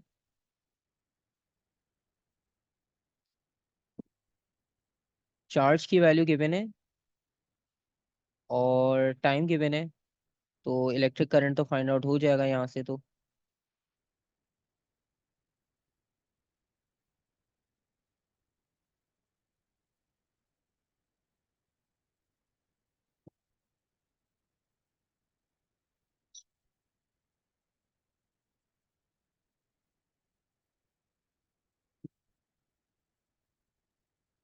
हाफ ही है उसका, 750 बेसिकली।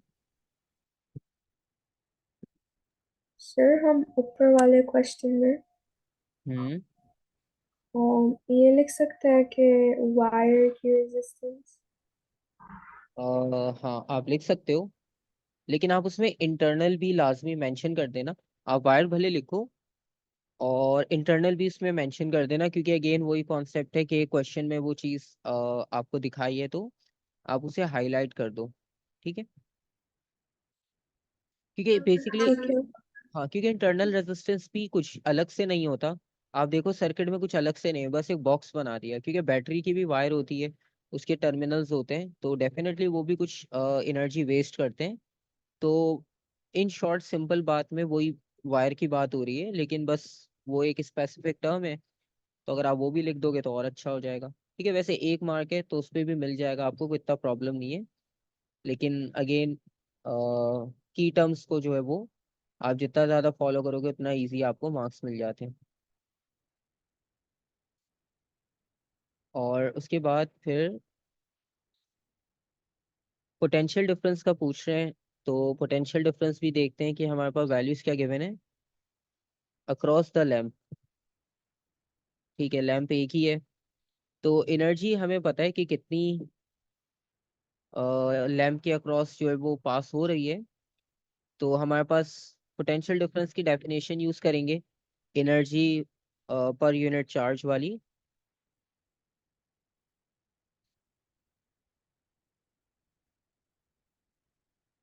एनर्जी है 5.7 किलो, इट यानी 5700। क्यू की वैल्यू ऊपर लिखी हुई है 750, और इन दोनों को डिवाइड कर लेंगे, आपको पोटेंशियल डिफरेंस मिल जाएगा।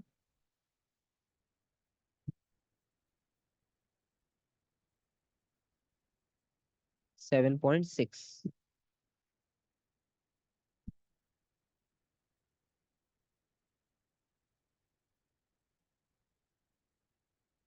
और 0.3 है the internal resistance of the battery. अब इंटरनल रेजिस्टेंस हमने फाइंड आउट करनी है, तो इंटरनल रेजिस्टेंस के लिए आप क्वेश्चन देखो तो ईएमएफ 7.8 है, तो टोटल हमने 7.8 सप्लाई किया, और उसमें से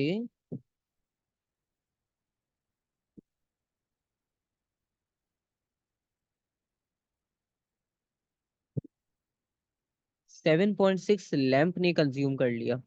ठीक है, अब जो बाकी बचा वो जाएगा इंटरनल रेजिस्टेंस के पास। तो ये बेसिकली वही किरचॉफ्स वोल्टेज वाला लॉ है, कि आपने जो ईएमएफ प्रोवाइड किया था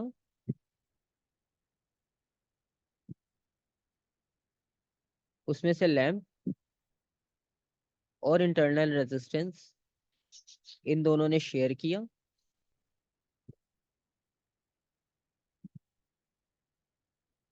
7.8 में से 7.6 इन्होंने लिया। अब क्योंकि हमें तो सिर्फ पोटेंशियल डिफरेंस नहीं बताना, हमें इंटरनल रेजिस्टेंस निकालनी है, तो हम V is equals to I R पे जाएंगे।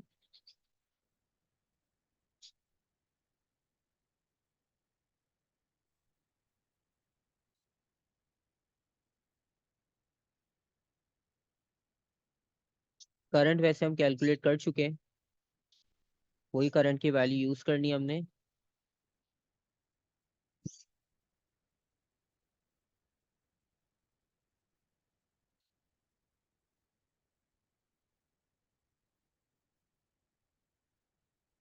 0.5।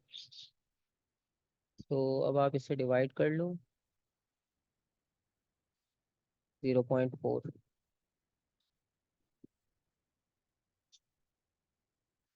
ठीक है, ये होगा इसकी इंटरनल रेजिस्टेंस।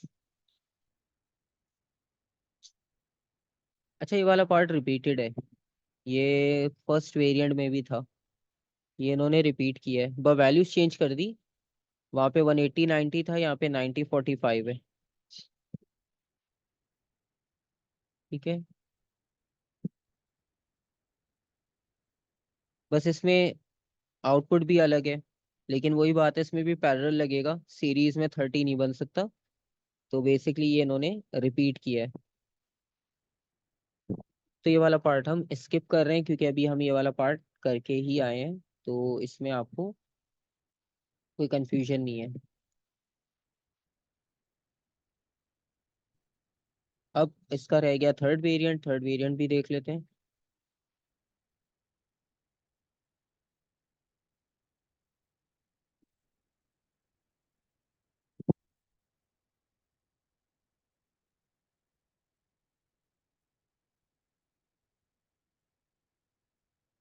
ठीक है, क्वेश्चन नंबर 4 वेव्स के लिए है।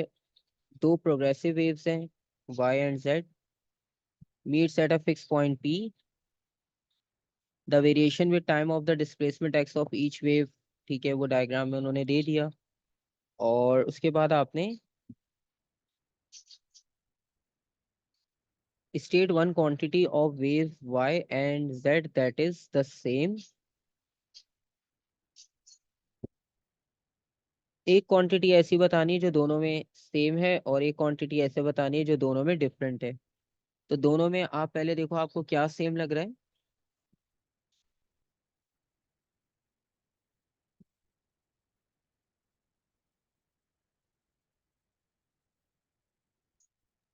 Same number of wavelengths. Same number of waves, ठीक है, यानी इनका टाइम पीरियड और इनकी फ्रीक्वेंसी सेम है।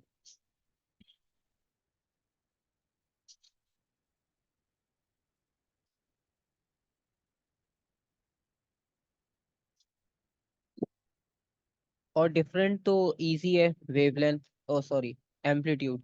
एम्पलीट्यूड आपको क्लियरली दिख रहा है कि दोनों का ही बिल्कुल डिफरेंट है।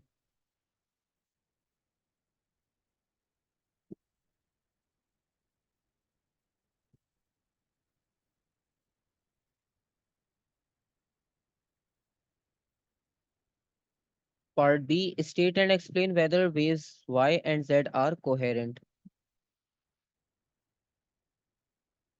तो क्या ये दोनों कोहेरेंट है या नहीं।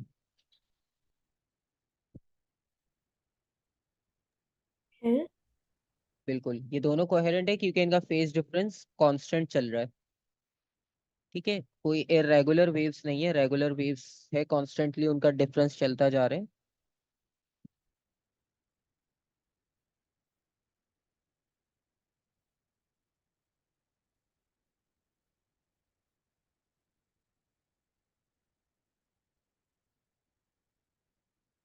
सो constant phase difference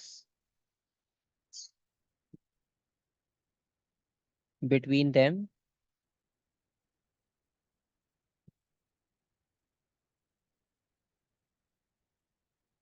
shows that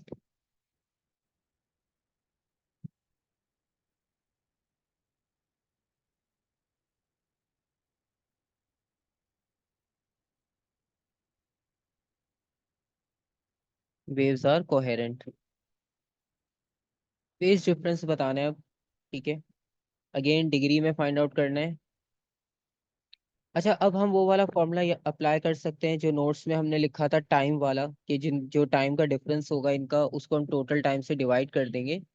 ठीक है, क्योंकि यहाँ पर तो ग्राफ में वैल्यूज गिवन है, तो हम यूज कर सकते हैं। यहाँ पर हमें वो कोई प्रॉब्लम नहीं है, क्योंकि इससे पहले वाले क्वेश्चंस में कोई वैल्यूज नहीं थी, बस एक रैंडम फेज के उस पे हम चल रहे थे। ठीक है, अब यहाँ पर अब आप अगर एक पॉइंट लेते हो, लेट सपोज,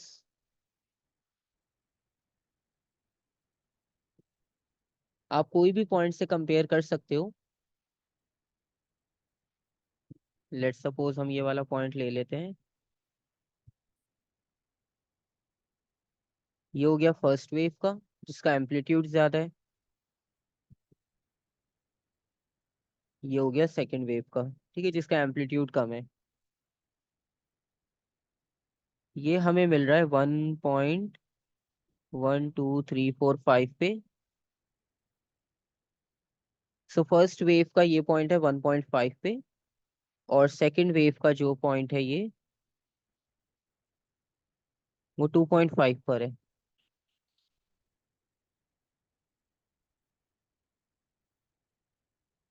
तो अब आप इनको सेम पॉइंट पर देखो, मतलब जब ये मीन पोजीशंस पर हैं तो इनमें इतना गैप आ रहा है, ठीक है, मतलब पूरा 1 का डिफरेंस आ रहा है इनमें। और टाइम जो है वो मिली सेकेंड में, यानी ये 2.5 मिली सेकेंड। तो अब हम इसका जो फेज डिफरेंस निकालेंगे बेसिकली, वो निकालेंगे 360 multiply by time divided by जो इनका टाइम पीरियड होगा। अब टाइम की वैल्यू अभी हमने देखी 2.5 millisecond minus 1.5 millisecond multiply by 360 divided by. एक वेव को कंप्लीट होने में कितना टाइम लग रहा है ये चेक करते हैं। यहाँ पे कंप्लीट हो रही है 3 मिली सेकेंड्स में, एक वेव कंप्लीट हो रही है। अगर आप बड़े एम्पलीट्यूड वाली वेव को देखो तो वो 3 पे कंप्लीट हो रही है।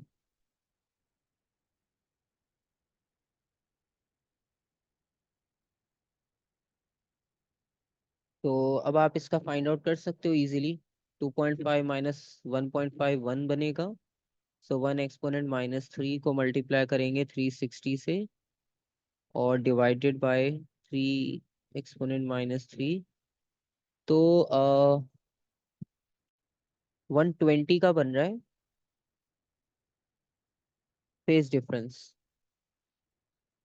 ठीक है, अब आप देखो, आपने 3 तरह के फेज डिफरेंसेस कैलकुलेट करना इन्हीं 2 पेपर्स में देख लिए कि ये तीनों अलग अलग तरह के हम किस तरह से कैलकुलेट करते हैं।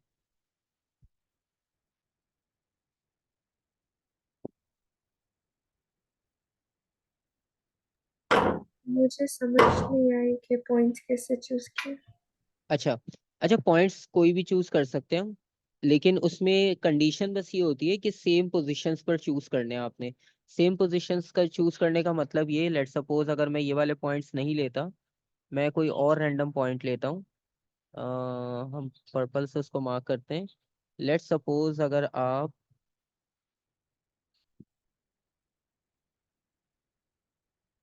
यहाँ पर हम देखें, जैसे आप ऊपर टॉप पे एक पॉइंट ले लो ये वाला, ठीक है, फर्स्ट वेव का। तब आपने देखना है कि सेकंड वेव ये वाली पोजीशन कहाँ पर बन रही है उसकी। ठीक है, आपने फर्स्ट वेव का पॉइंट लिया, अब आपने ये ढूंढना है कि सेकंड वेव में ये वाला पॉइंट आपको कहाँ मिल रहा है सेम। ठीक है, वो आपको कहाँ मिल रहा है सबसे पहले, वो यहाँ पर मिल रहा है। ठीक है, आप इन दोनों का डिफरेंस निकाल लो। बेसिकली फेज डिफरेंस ये बताते हैं, जिस तरह नॉर्मल रेस होती है, तो नॉर्मल रेस में कोई एक आगे होता है कोई एक पीछे होता है, तो उनका डिस्टेंस कंपेयर करते हैं कि कितने एक दूसरे डिस्टेंस पर चल रहे हैं। इसी तरह से आप इनमें भी कंपेयर करते हो कि ये वाली वेव अगर इस पोजीशन पर इस टाइम पर है, ठीक है, तो एक वेव जो है वो लीड कर रही होती है, यानी वो फास्ट होती है टाइम के अकॉर्डिंगली अगर आप देखो, और एक वेव लैग कर रही होती है, मतलब वो स्लो पहुंचती है। अब आप देखो इस वाली पोजीशन को, तो फर्स्ट वाली वेव इस पोजीशन पर है, और आप टाइम देखो कितना चल रहा है यहाँ पर। टाइम कुछ यहाँ पर है 0.8, और यही वाली पोजीशन लाने में वेव 2 को कितना टाइम लग गया, 1.8। ठीक है, मतलब वेव 2 इस सेम पोजीशन पर आई आफ्टर 1.8 मिली सेकेंड्स पे, और वेव 1 इस पोजीशन पे 0.8 मिली सेकेंड्स में ही आ गई थी। इसका मतलब है 0.8 जो है वो फर्स्ट वेव जो है वो लीड कर रही है, और सेकंड वाली जो है वो थोड़ी सी स्लो है इस पोजीशन में आने के लिए, तो उसका टाइम जो है वो 1.8 है। ठीक है। आप कोई भी मतलब आप एक वेव लो, आप जिस तरह एम्पलीट्यूड जिसका हाई है हमने उसको पहला अपना रेफरेंस बनाया, हमने उसमें एक पॉइंट सेलेक्ट किया कि हमने ये वाला पॉइंट ढूंढना है। जैसे अगर इसमें आप एक और पॉइंट की आपको एग्जांपल दूं, तो आप लेट सपोज, अब इसका एम्पलीट्यूड बड़ा है तो हम इसलिए ज्यादा पॉइंट्स इसमें सेम वाले देखेंगे। अब जैसे आप ये वाला पॉइंट देख लो, ठीक है। इसी तरह से अब ये वाला जो पोजीशन है वो सेकंड वेव की यहाँ पर मिलेगी आपको। ठीक है, एग्जैक्ट। यहाँ से भी आप डिस्टेंस मेजर कर लोगे, आपको सेम मिलेगा। ठीक है।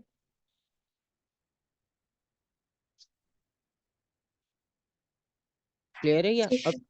अभी भी कोई कंफ्यूजन है? तो हम हमेशा जिसकी एम्पलीट्यूड ज़्यादा बड़ी होती है उसको रेफरेंस लेते हैं। आप छोटी वेव को रेफरेंस ले लो, लेकिन अब क्योंकि हमारे पास नॉर्मली, मतलब हम स्टार्ट से जो पढ़ते आए हैं, तो हमारा एक माइंड में इमेज बनी हुई है, हम पहले क्रस्ट बनाते हैं। ठीक है। अब आपको देखो, फर्स्ट वाली जिसका एम्पलीट्यूड हाई है, उस वेव को स्टडी करना आपके लिए थोड़ा सा इजी होता है। अब आप सेकंड वेव देखो, वो यहाँ से स्टार्ट हो रही है। तो ये वाली पोजीशन एक थोड़ी सी, मतलब नॉर्मली हम देखते नहीं है। हमें ज्यादातर जो है वो आदत होती है क्रस्ट और ट्रफ बनाने की, तो हम पहले ऊपर से आते हैं फिर ट्रफ बनाते हैं। तो हमें फर्स्ट वाली वेव जो है वो इजी लग रही है उसको स्टडी करना, as compare to second. Second वाली थोड़ी सी आपको शायद कॉम्प्लिकेटेड लग रही हो। आप चाहो तो आप सेकंड वेव से ले लो, आप इसको ऐसे कर लो। इस पे अब मैंने काफी सारी मार्किंग पहले कर दी। आप इसमें क्योंकि फर्स्ट वेव वही बात है, अगर आप सेकंड से लोगे ना, तो फिर सेकंड में आप नीचे की तरफ से मार्क कर लो। जैसे आप यहाँ पर आ जाओ, ये मैक्सिमम एम्पलीट्यूड है ना, आप ये वाला पॉइंट ले लो। ये हमने ले लिया सेकंड से, ये कितना मिल रहा है आपको? 1 2 3.3 पे मिल रहा है। ठीक है। अब यही वाला पॉइंट आप इसमें देखोगे, सेकंड वाली में। ठीक है।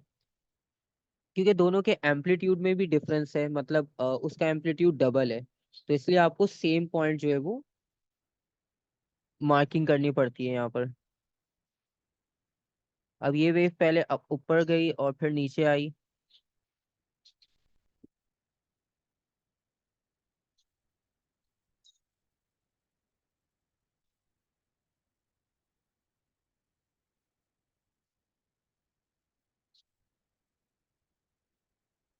तो इसमें डिफरेंस आपको मिलेगा, ये आ गया 1,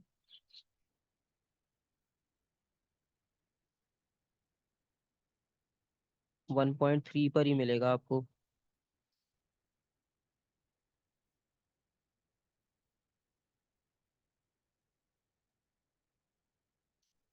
अब यहाँ पर हमने इस वाली पोजीशन को यहाँ पर इसलिए लिया है क्योंकि इससे पहले ये दोनों वेव्स इंटरसेक्ट नहीं हुई थी। ठीक है, इंटरसेक्ट होने के बाद आपको फिर इसकी टॉप से पोजीशन कंपेयर करना इजी हो जाती है। ठीक है। अगर आप बॉटम से लोगे तो बॉटम में आपको इसका ट्रफ जो है वो फर्स्ट वाली वेव का वो काफी दूर मिल रहा है, वो यहाँ पर मिल रहा है,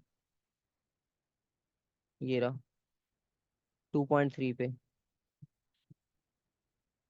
ठीक है। तो इसलिए हम जो है वो जिसका एम्पलीट्यूड आपको क्लियर दिख रहा है, ठीक है, और जो वेव आपके पास शॉर्ट टाइम में ट्रेवल कर रही है, जो लीड कर रही है, हम उसके रेफरेंस से लेते हैं।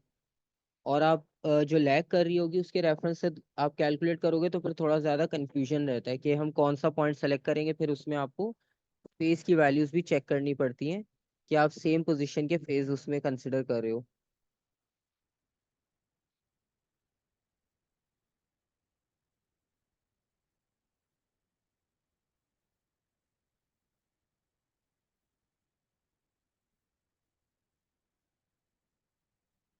जैसे ये वाला पॉइंट अभी मार्क हुआ है ना, आप इसको इस पे मार्क कर लो।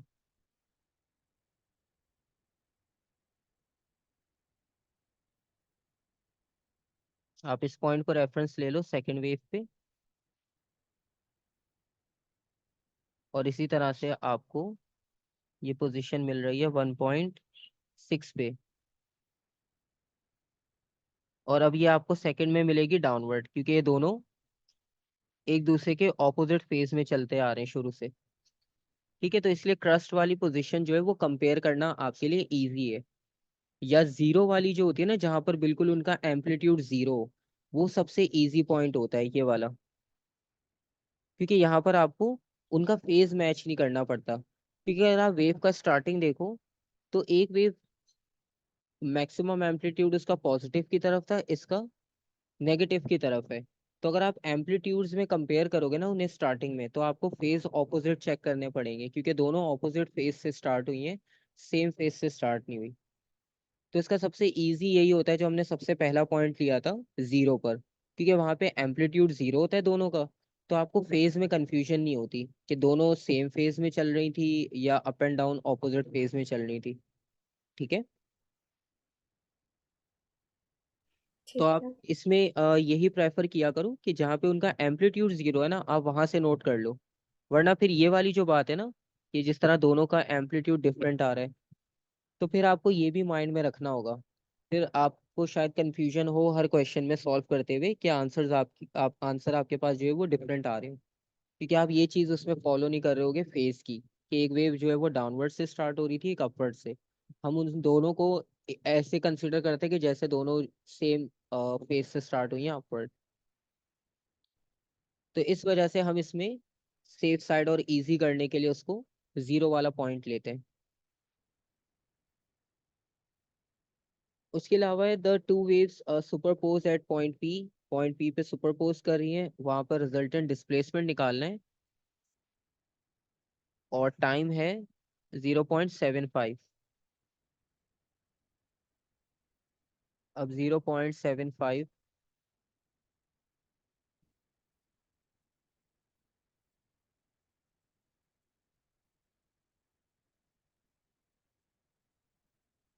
ये 0.8 है, ये 7.5 हो गया।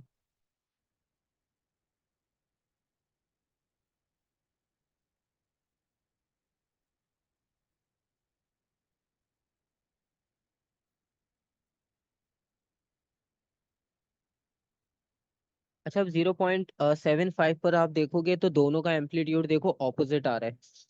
ठीक है। यहाँ पर एक अपवर्ड है और एक जो है वो डाउनवर्ड है।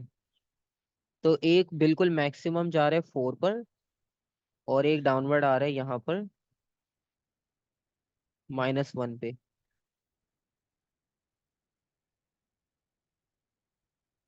तो इसका मतलब है एम्पलीट्यूड जो है वो दोनों का सब्ट्रैक्ट होगा, क्योंकि दोनों ऑपोजिट चल रहे हैं। 4 माइक्रोमीटर, 1 माइक्रोमीटर,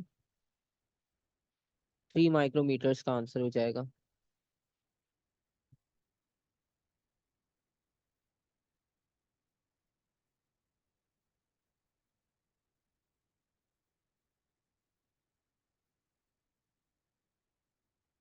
इंटेंसिटी की बात है, the intensity of the wave Y at point P is I, and determine in terms of I intensity of Z.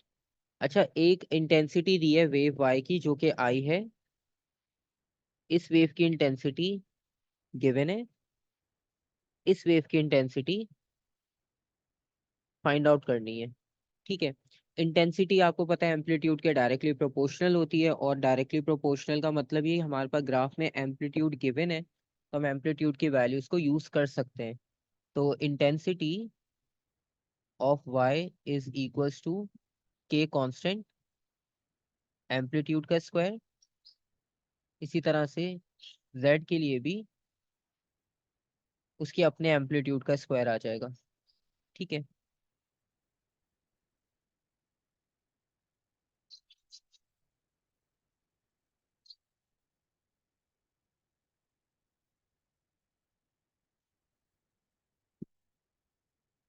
अच्छा, वेव वाई जो है वो मैक्सिमम एम्पलीट्यूड वाली है, उसका एम्पलीट्यूड 4 है। ये है वाई।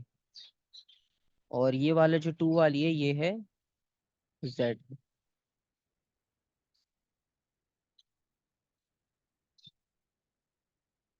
तो ए वाई जो है वो 4 है,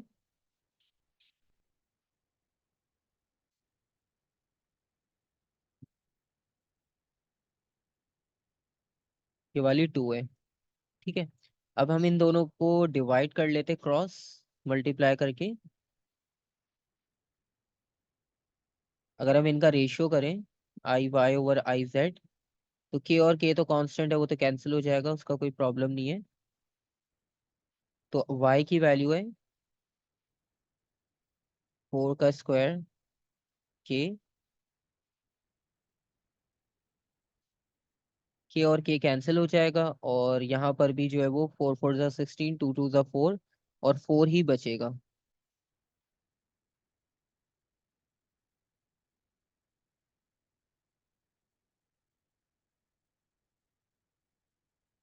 और आई जेड को वहां ले जाएंगे, 4 को यहाँ डिवाइड कर देंगे।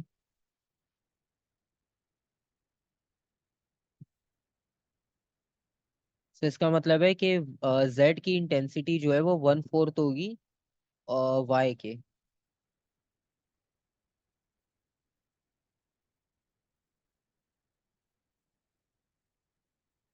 ठीक है, यानी उसकी इंटेंसिटी उन्होंने कहा आई है, हम उसे 1/4 आई लिख देंगे, क्योंकि क्वेश्चन में उन्होंने मेंशन किया हुआ है उसकी इंटेंसिटी आई लिखनी है, तो हम इसे आई कर देते हैं हर जगह।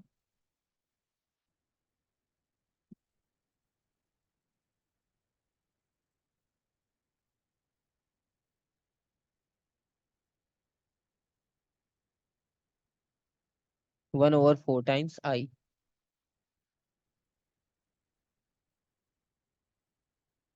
और इसका फाइनल पार्ट है, the speed of the wave Z is 330 metre per second. Wavelength find out करनी है जेड की, स्पीड आ गई,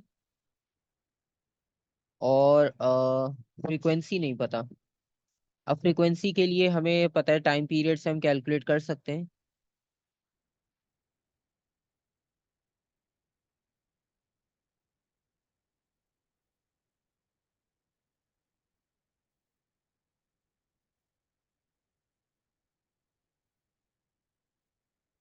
टाइम पीरियड अभी हमने ऊपर लिखा था,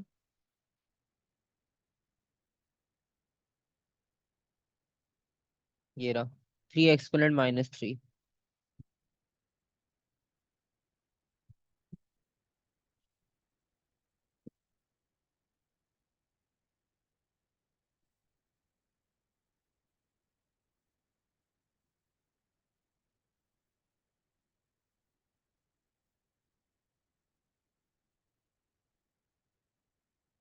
इससे आप मल्टीप्लाई कर लो, वेवलेंथ आ जाएगा।